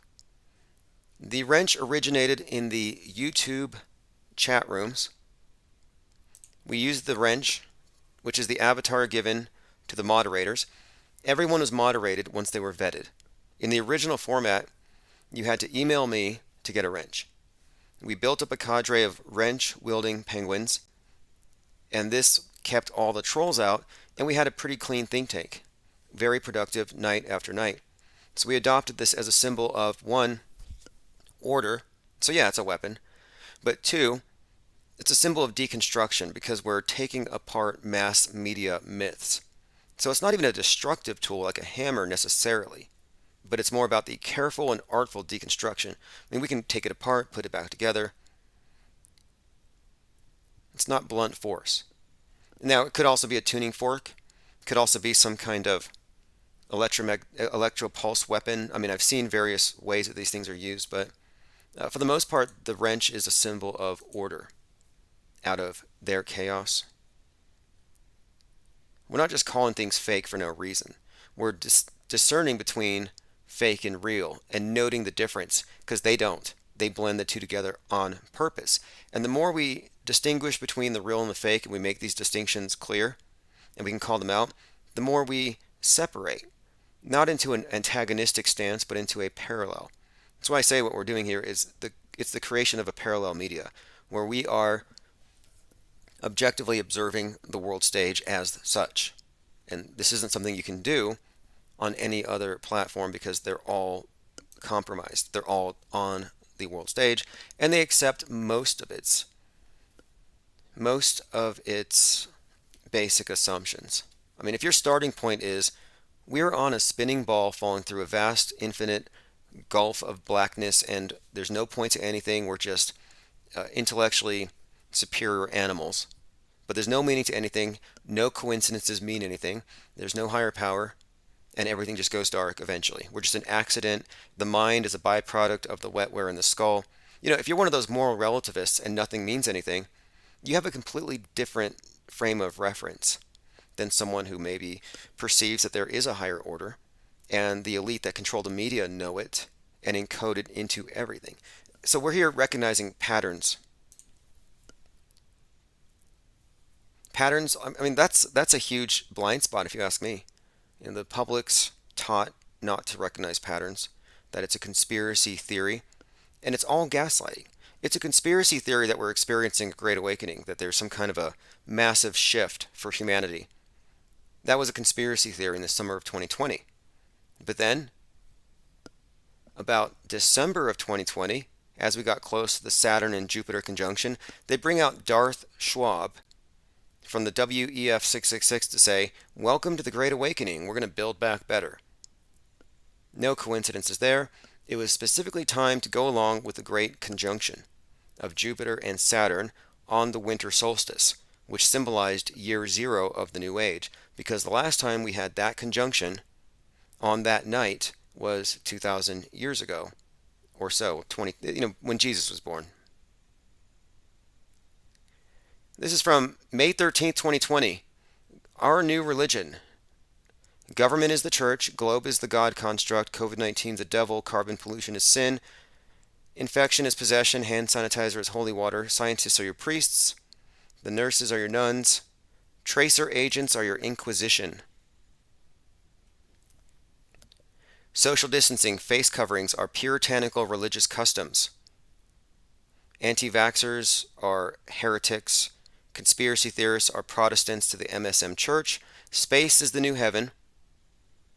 Global warming is the wrath of God. Vaccination is salvation. Their God is the earth god Osiris, the god of recycling, eternal life, the original green god. And we're moving into this green world order. No coincidences. But I'm pointing out that they have templated our new age, our new reality, within a scientific framework. And we also saw how slick they were at reinventing radical Islam, but making it radical QAnonists, radical conspiracy theorists.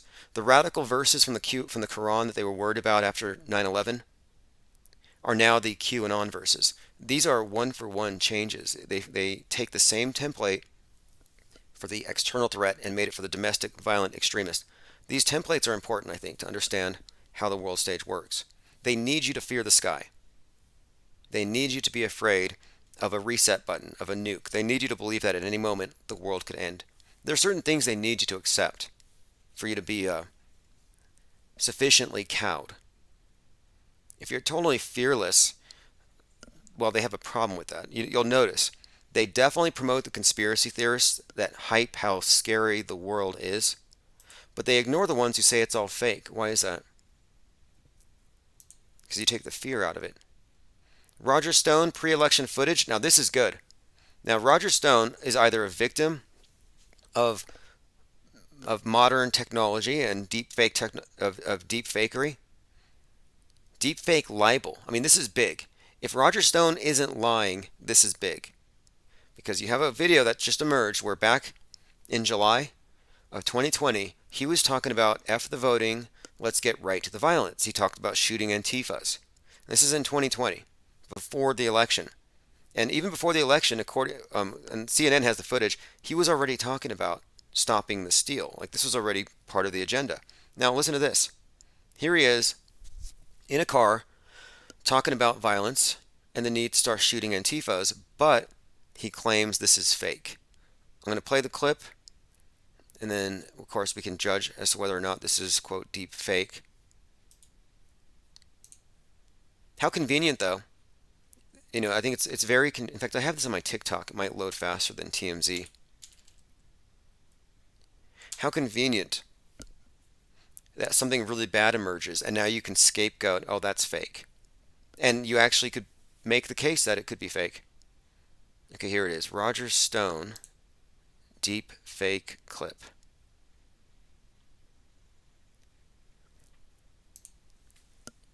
Again, if you want to follow me on TikTok, it's Infinite Plane Media. I use TikTok for all these clips, so I don't have to constantly send traffic to world stager platforms.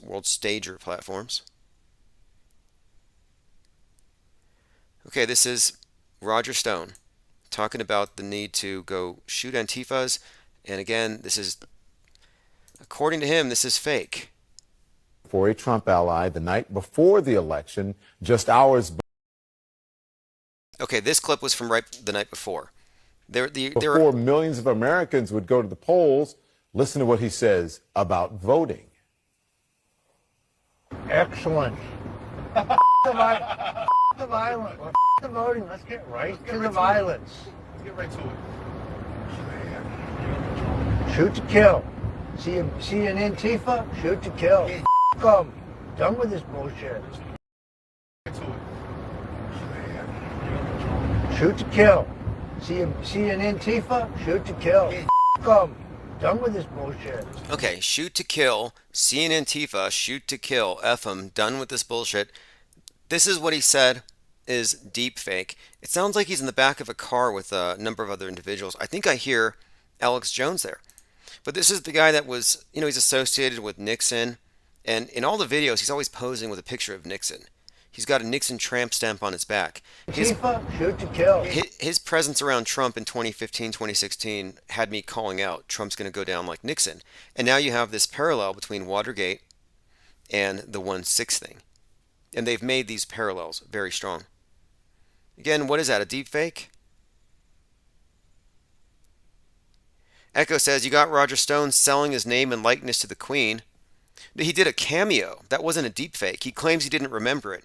But he did a cameo where you send Roger Stone $130. I could do it now. We could send him some money. And he'll say, listen to Infinite Plane Radio. I support everything he does.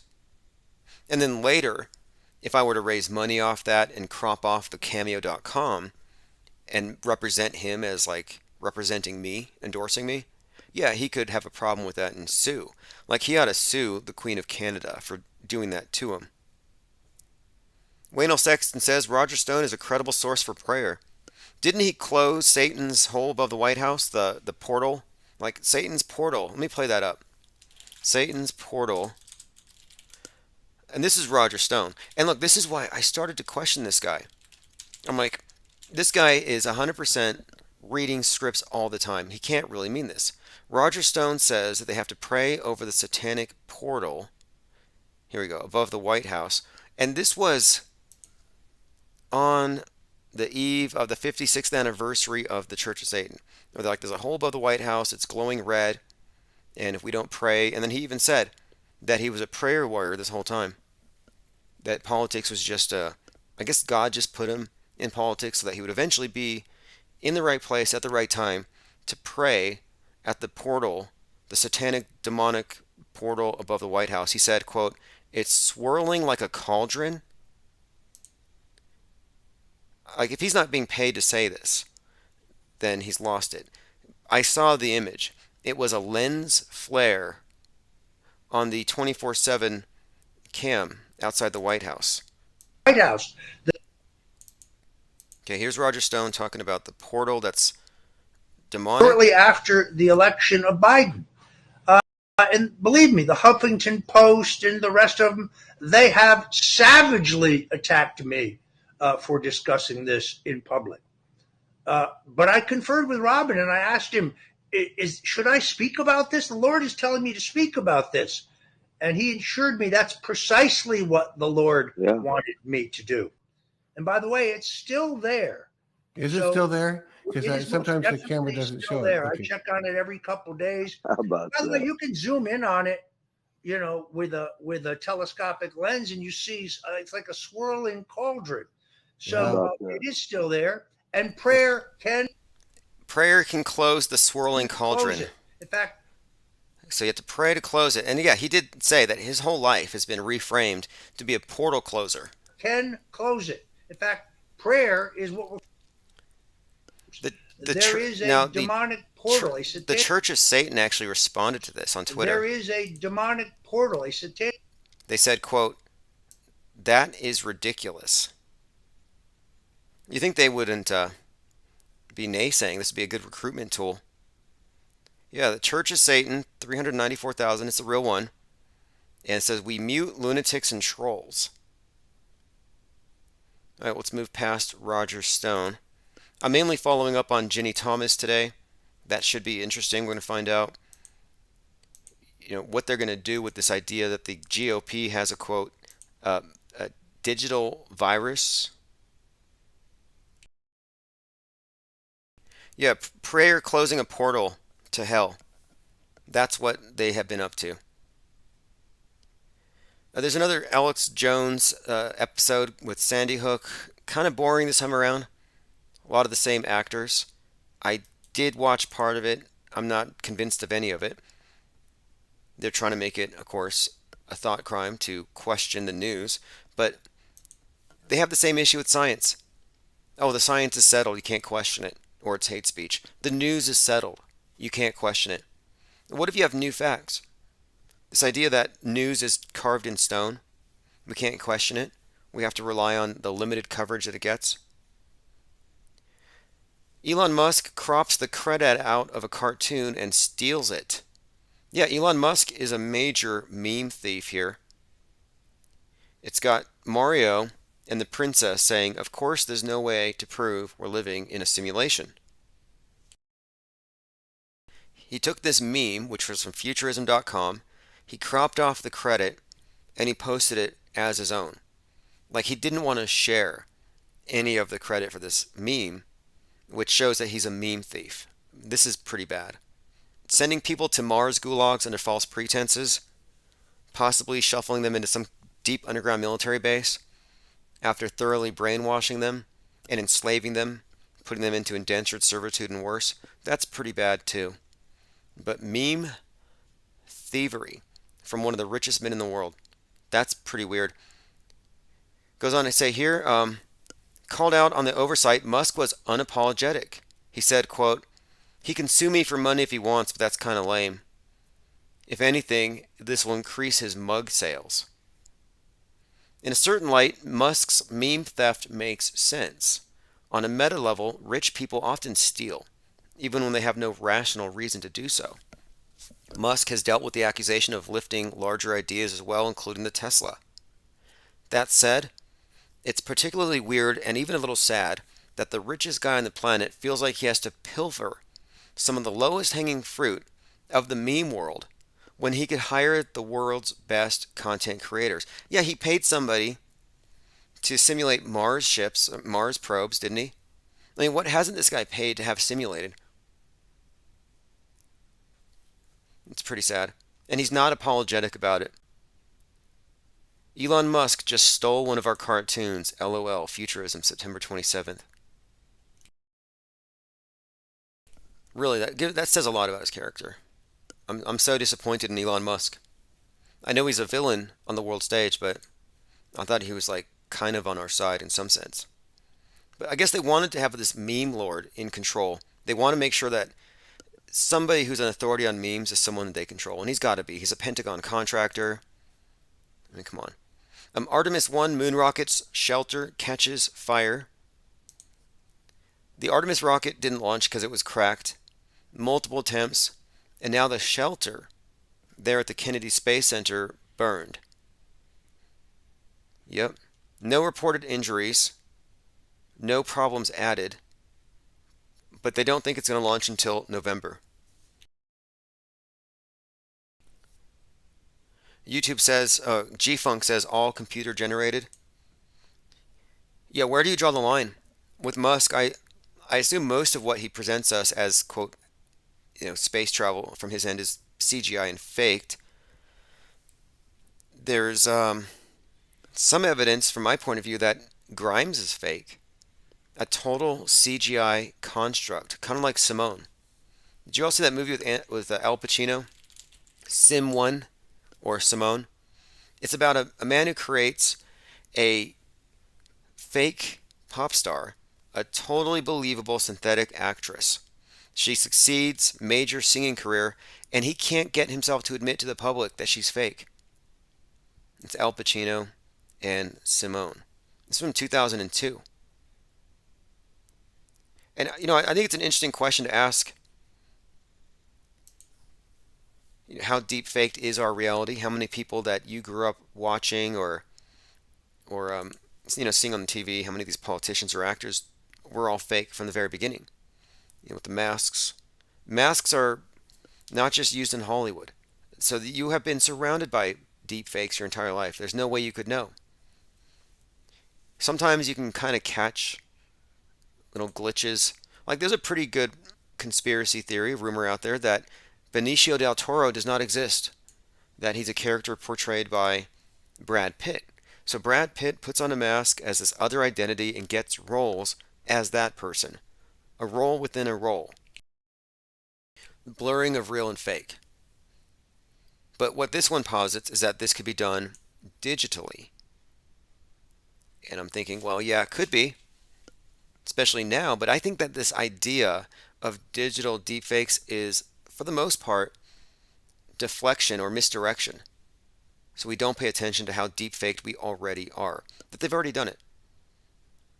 High-tech disguise has done the job of what CGI is only beginning to be able to replace. The film shows how fake is produced using chroma key. This is just how they do the ISS. It tells you something about fakeability. Some people don't believe you could fake a space station. There are some people who don't believe that you have the directors capable of staging something like the moon landing. They think it'd be easier to go to the moon than fake a movie about it. But the public is pretty much reality impaired. And I remember I found this clip where Musk was talking about how we might live in a simulation, and I saw a smirk. I saw Duper's delight. And that told me, when he said we might be going into a simulation, that he already knows that we are in a simulation. The world stage is a sim. It's a LARP. It's a alternative reality game. The public lives in a doomsday cult. Its fringe members set themselves on fire to please their god. Marjorie Taylor Greene, I didn't want to mention her again, but this ties into something else because we're talking about the radicalization of the right.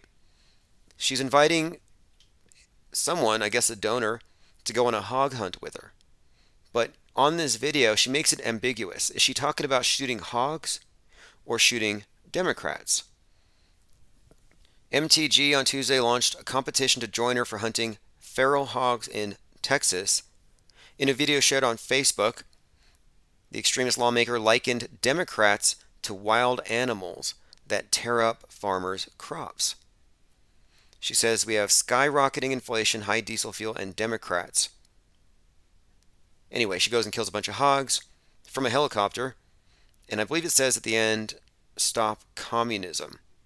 But she's got a semi-automatic and a helicopter, and she's shooting these hogs on the ground. And this is very similar to what Kyle Rittenhouse released with his game. Kyle Rittenhouse releases a video game called Turkey Shoot, where you shoot media turkeys. Turkeys, hogs, I'm just pointing this out. It looks to me like they are kind of setting the stage again. I mean, this is just bad parody. And obviously it's goading and trolling the other side. But what about politics isn't just trolling?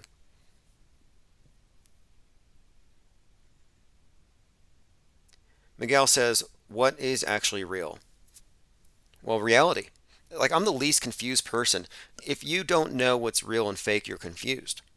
And the people who believe everything they see on TV are confused and they don't know it. And they don't like people pointing out that they're confused or drawing attention to that confusion. When you point out discrepancies, when you draw attention to the confusion, they experience internal pain, cognitive dissonance. Yeah, it's emotional pain, it's mental pain. When they feel that, they recoil from it and they attack you for hurting them. When you tell somebody the truth and they're locked into a lie paradigm, yeah, you're their enemy. They have Stockholm syndrome and they will defend the lie. Sometimes people will make stuff up. I had someone, we were talking about the moon landings, and I said, you believe in them? He said, yes. And I said, well, you know the moon rocks are made out of petrified wood. And instead of questioning that, because it's a fact, the person said, well, probably because the astronauts wanted to impress some girls and they gave them the rocks and they had to switch them out. So there's a long story to explain how everybody in the world got tricked. And I'm saying, well, what's your evidence for this? If you have to make up stories to fill in the blanks, to make the lie make sense, then you're lying on behalf of the person who's lying to you. You're a gaslighter. You're an emotional abuser. And if you're lying to defend your abuser, you have Stockholm Syndrome. And I think most people have Stockholm Syndrome.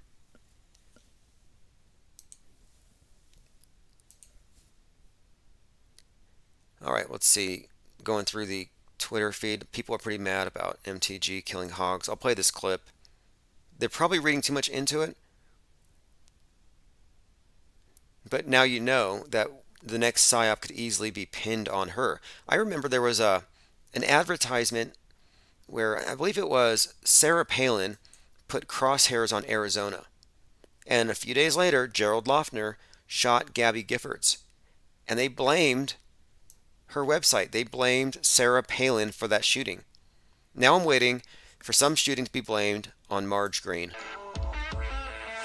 We've got skyrocketing inflation, high diesel fuel, and Democrats' America Last policies. Democrats aren't the only one destroying farmers' ability to put food on the table. We've got wild hogs. Now, wasn't she stalking David Hogg? She was armed even, and she's stalking him and calling him a crisis actor. Destroying farmers' fields. So we decided to go hog hunting. Yeah, this is really bad. Hog hunting. Given her animosity, like she was actually walking recently, like a couple weeks ago, and an anti-gun activist jumped in front of her and asked her a question and said, "How can you say the Second Amendment will stop deaths?" And Marge gave her a flat tire, stomped on her heel twice, kicked her on camera, assaulted someone.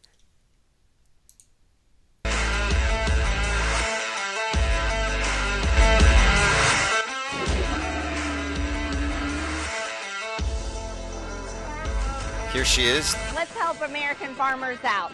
Sign up below and let's go in that helicopter. So if you go to mtghoghunt.com, she'll pick you up in a helicopter and you can go, quote, hog hunting, whatever those are. Wayno says she's cringe, Marge Parker. I think she's entertaining. Who's the other one? Lauren Boebert. She's out there shooting a gun and she forgets to put the safety on and just drops the gun. I mean, yeah, it's such a good clown show. I don't really have any complaints here. Here's an excerpt from a conversation we had on Discord about the premise that everything is fake, because somebody had said, well, your basic premise is everything's fake. And I'm like, no, I actually totally reject that. My whole take on this is that we are looking at a war on real, that the MSM liars are superimposing fake over real.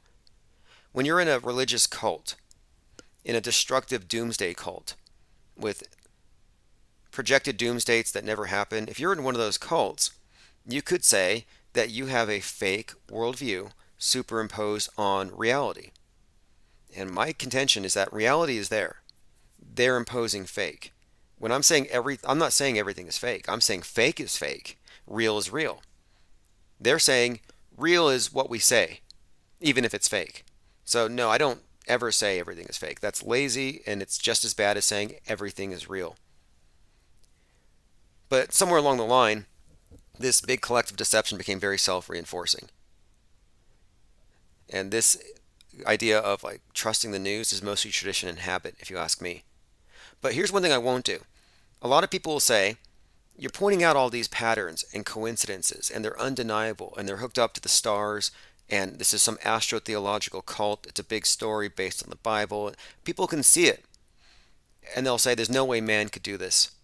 This has got to be the AI. This has got to be God. It's got to be the demiurge. Got to be the devil.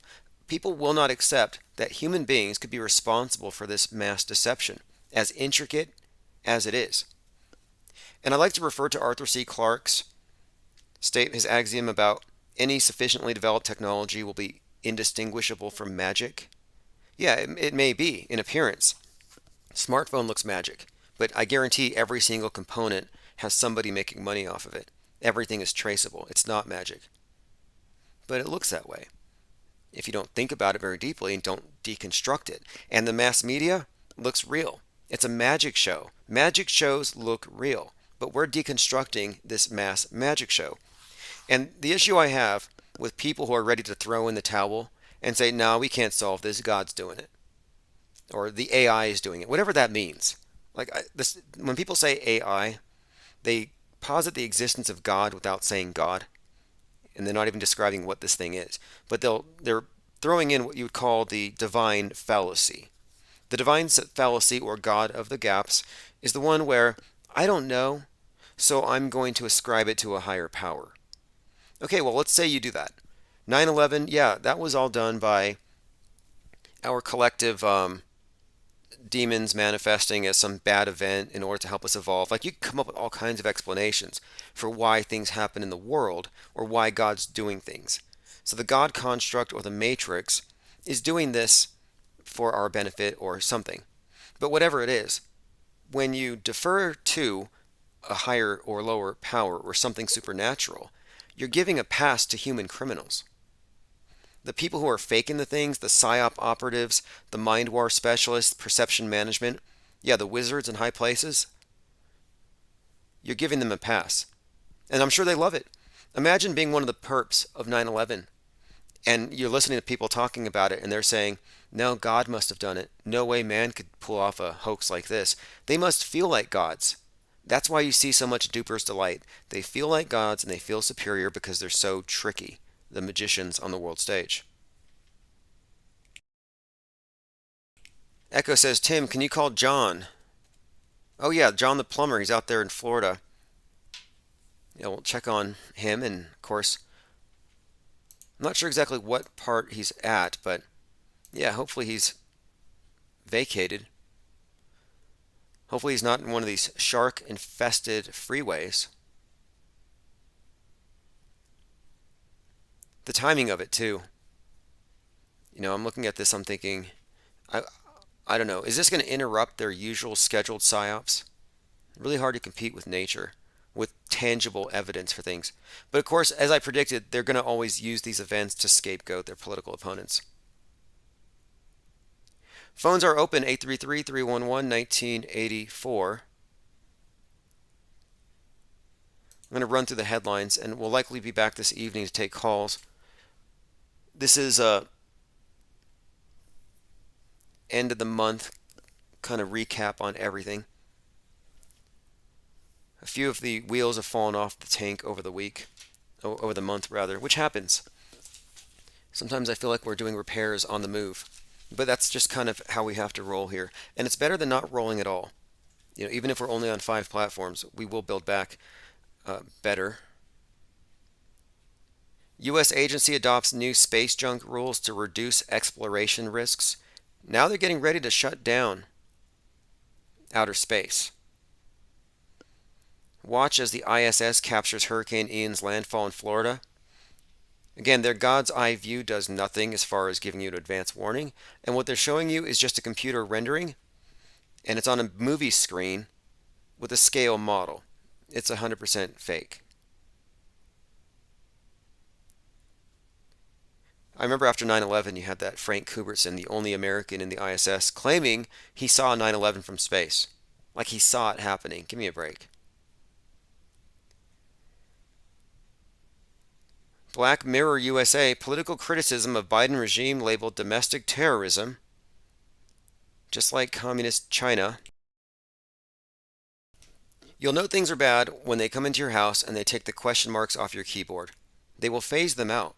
Why would you need to ask questions? Asking a question, looking up, they say don't look up for a reason. The movie Don't Look Up was basically saying this: if you look up for yourself, you'll come across information that contradicts what you're told. And you will make the wrong decisions, and the world will die. And that's what happens in Don't Look Up. And as long as you have question marks on your keyboard, you might be inclined to use it. And why would you need to ask questions anyway, when all of the answers have been provided?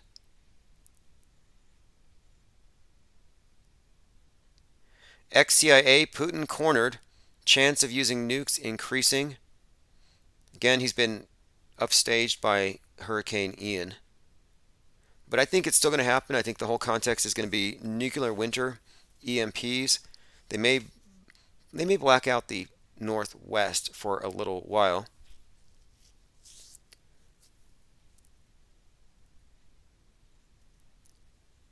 Matt Drudge slams dementing Donald Trump for Ukraine war comments. Yeah, we'll look at this. There's a bit of beef coming up between Trump and DeSantis. Again, it's all WWE.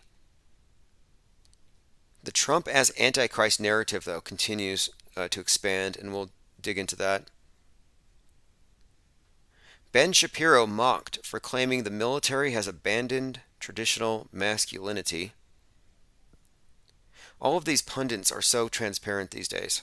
They're caricatures at this point. And they all believe in, well, the space sausage. And they all believe in everything they're told to believe in. It's just so insulated. Russian state TV tells viewers that nuclear war is very likely. At UN, Russia repeats it has no choice. Again, just reading the gist of it, the whole zeitgeist is basically saying what it's going to do in advance. Nuclear winter was definitely foreshadowed. Game of Thrones, Stranger Things, winter is coming after the West burns, Westeros burns. Red Dragon, actually. Is it the Red Dragon? There's a dragon that burns Westeros, after which you have the winter start, and it looks like nuclear winter. It looks like fallout. Stranger Things, it's hellfire. The ground cracks open because of an earthquake of 7.5 or 7.4. 7.4 I thought was symbolic of July 4th, because July 4th, 1776, is the year that we've returned to, in a sense, as Pluto returned to that position, the position it was when America was born.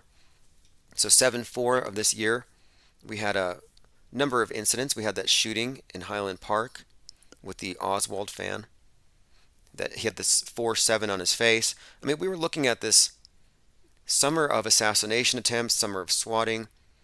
Things are just ramping up all over the place. The DHS wants you to be paranoid. Last Sunday they said if you see something, say something. Although if you see something on TV that predicts something, don't say anything. You had all kinds of people that Saturday, they're like, look, I saw on The Simpsons, the world's going to end today. A world without rule of law. It's all going to chaos. Like, we saw it on The Simpsons and we said something.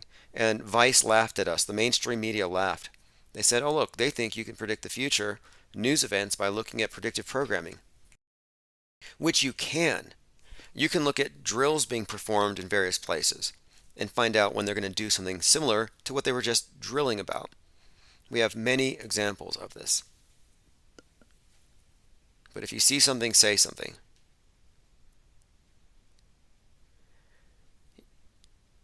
UN food chief warns hell on earth over food shortage crisis. Well, if you run out of food, just go to your nearest Truther friend's house. Alex Jones has a big store, Richie from Boston. The ones who sell the stuff likely have it. Alex Jones's boxes of storable food items won't even be open because he'll be eating his neighbors first, if you recall.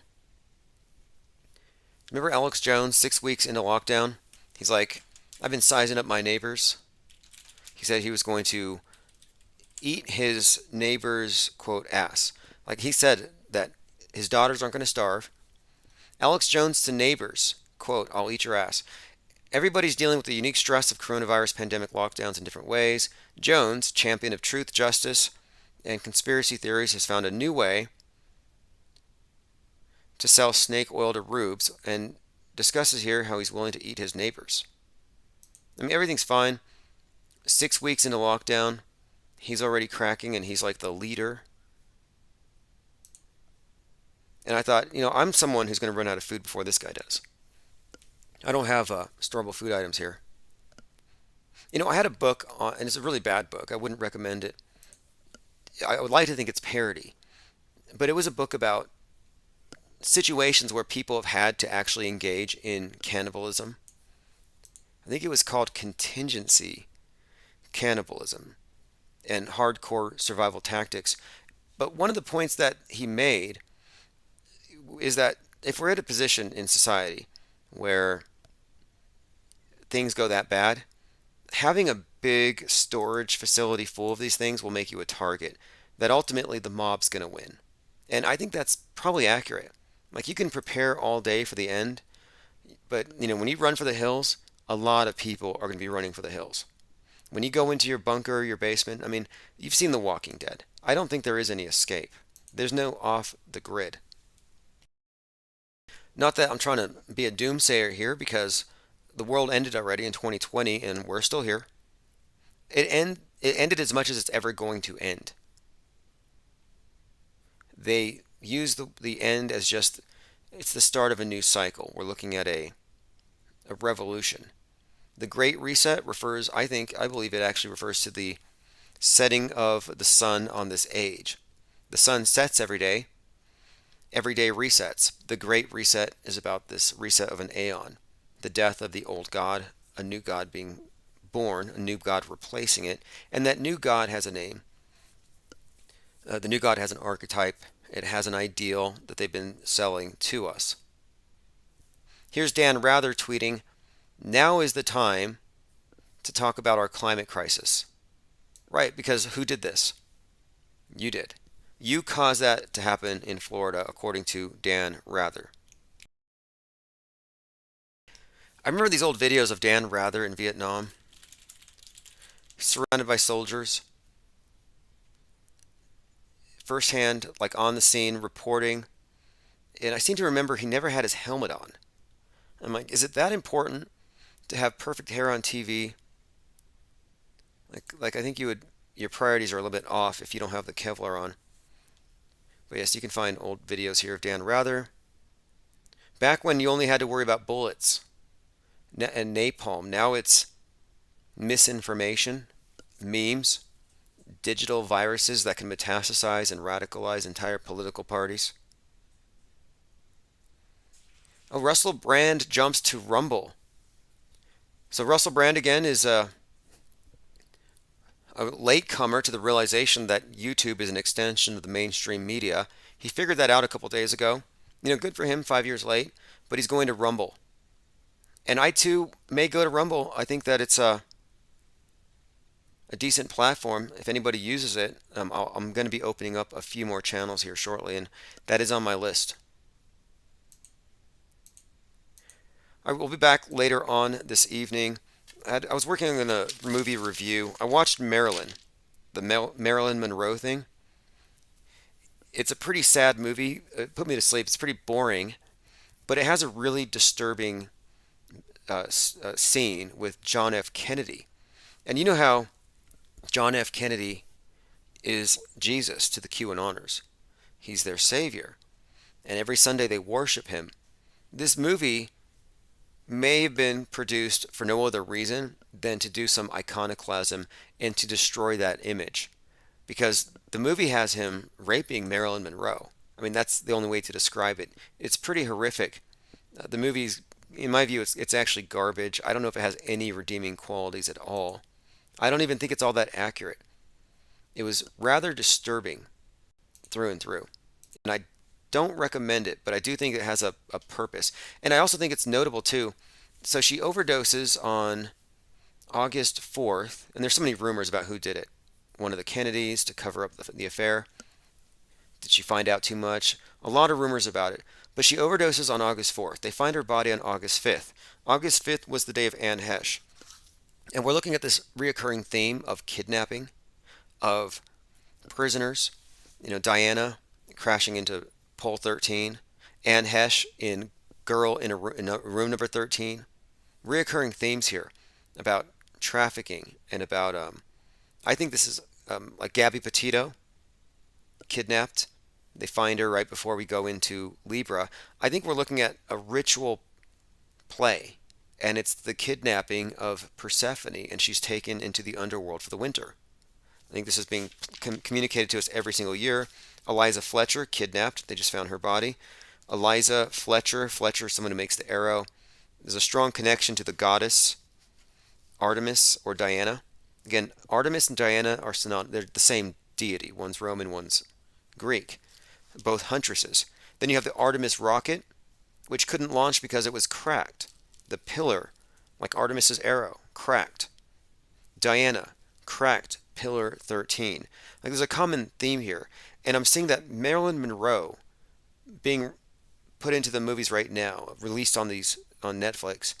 The timing of it seems very appropriate. If this is the time of year, and it seems like this has been the case, is this the time of year where they ritually play out the spring maiden or Persephone, Virgo, being taken to Hades, being kidnapped? And that looks like it's the case. The dates overlap quite a lot as well. The movie's called Blonde, and it has John F. Kennedy watching a rocket launching off while he's with Marilyn Monroe. And again, the movie's warped. Whoever wrote it is warped. And I do believe that if anything, the purpose of it is to destroy the image of John F. Kennedy.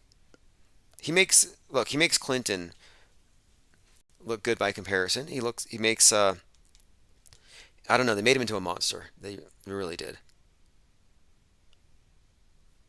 I don't know how much of the story is true. It is Hollywood. It's also notable that Kim Kardashian has been associating herself with Marilyn Monroe. Wearing the dress. Actually, I think she ripped it. Stained it probably people were really mad about the treatment of the dress. But she also slept with a Marilyn Monroe's scalp or a clump of her hair. And what does this mean? Well, I think there's definitely, you could look at them as analogous icons. But why would you associate yourself with an icon who dies young?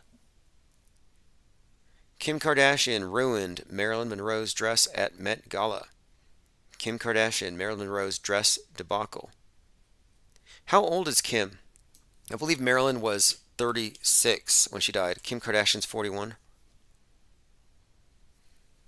Then you have, of course, the connection with Kanye going OJ. There's been the specter of some kind of atrocity over Hollywood. I've been waiting to see, when is Kanye going OJ? Or is he going to go full on Charlie Manson? Meanwhile, Kim comes out wearing a dress of somebody who died under mysterious circumstances, and it looks like a setup, predictive programming.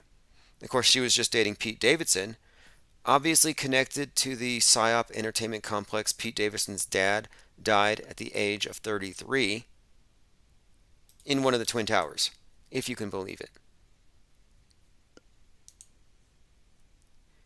Miguel says Kim using dark art. No, actually, Beyonce's been accused of witchcraft recently.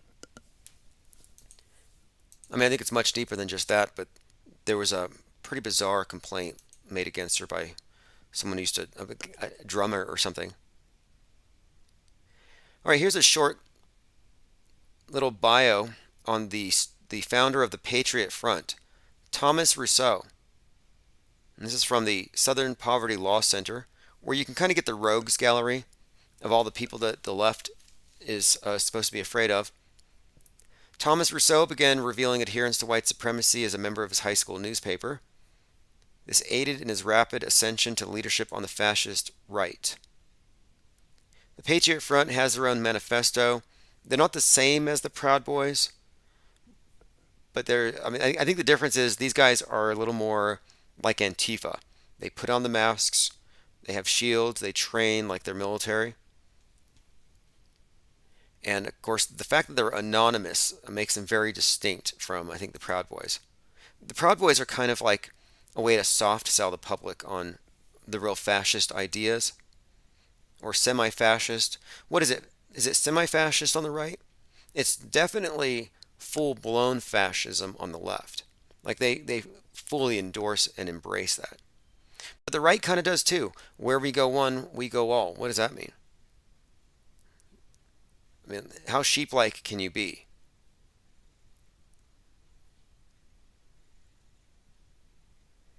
My Third Eye says, from the IMDb, it's a fictionalized chronicle of the inner life of Marilyn Monroe.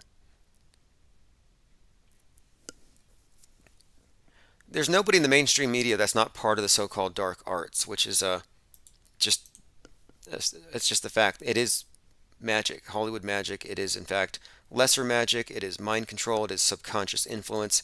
All of the above: perception management, psyop, guilt tripping, manipulation, gaslighting. Your television is probably the worst abuser, emotional abuser you'll ever encounter, because it's a direct war on cognition.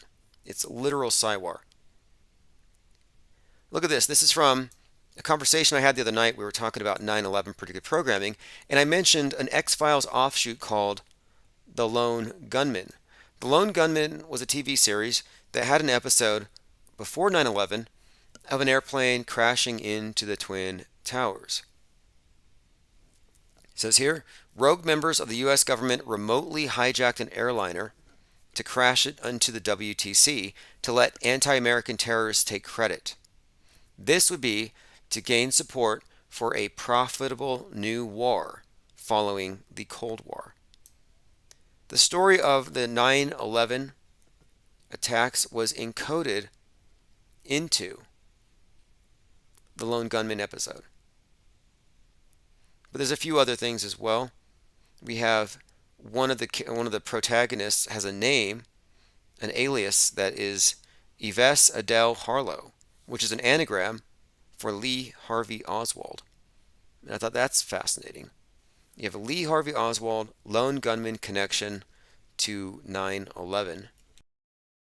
When you go into the weeds here, you just go into the details, you'll find that many of these movies give hints and clues as to what they actually are a part of, the bigger storyline that does connect them all. We had a shooter in Russia. I looked into that one. Looked fake. Has anybody seen anything real lately when it comes to these big psyops? Have you seen anything that, if it bleeds, it leads? But they usually use theatrical blood to get the leads. And I haven't seen anything convincing out of any of these shootings. But I think they like to portray mass shootings as a symptom of right-wingism, gun ownership, free speech, what they call fascism. A symptom of freedom. Oh, too much freedom, you're going to spread too many ideas that kill. Too much freedom, you're going to spread guns that kill. You see what they've done here? They want to associate freedom with danger, that society can't handle it. It's not sustainable. It's not green. Then you got, again, Prime Minister Ding Dong out there in New Zealand saying, oh yeah, the internet is a weapon. The internet freedom is literally a weapon that we're facing, and we need to confront it.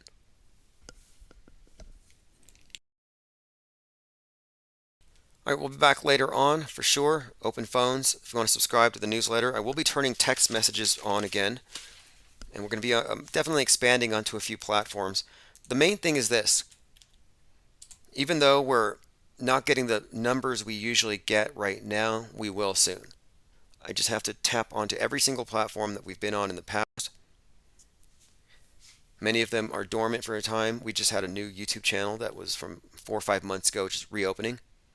But we're consolidating the raft, the biggest raft we've ever consolidated. When we first started this channel, we would have 200, 300, 400 people listening. And the reason why that's important is that this isn't just one person talking and then maybe the occasional caller. What separates what we're doing from most podcasts, live or otherwise, and from radio is simply that our audience intermingles all the time. And it's not through me as a third party, but we have the think tank, which is really instrumental in what we do here.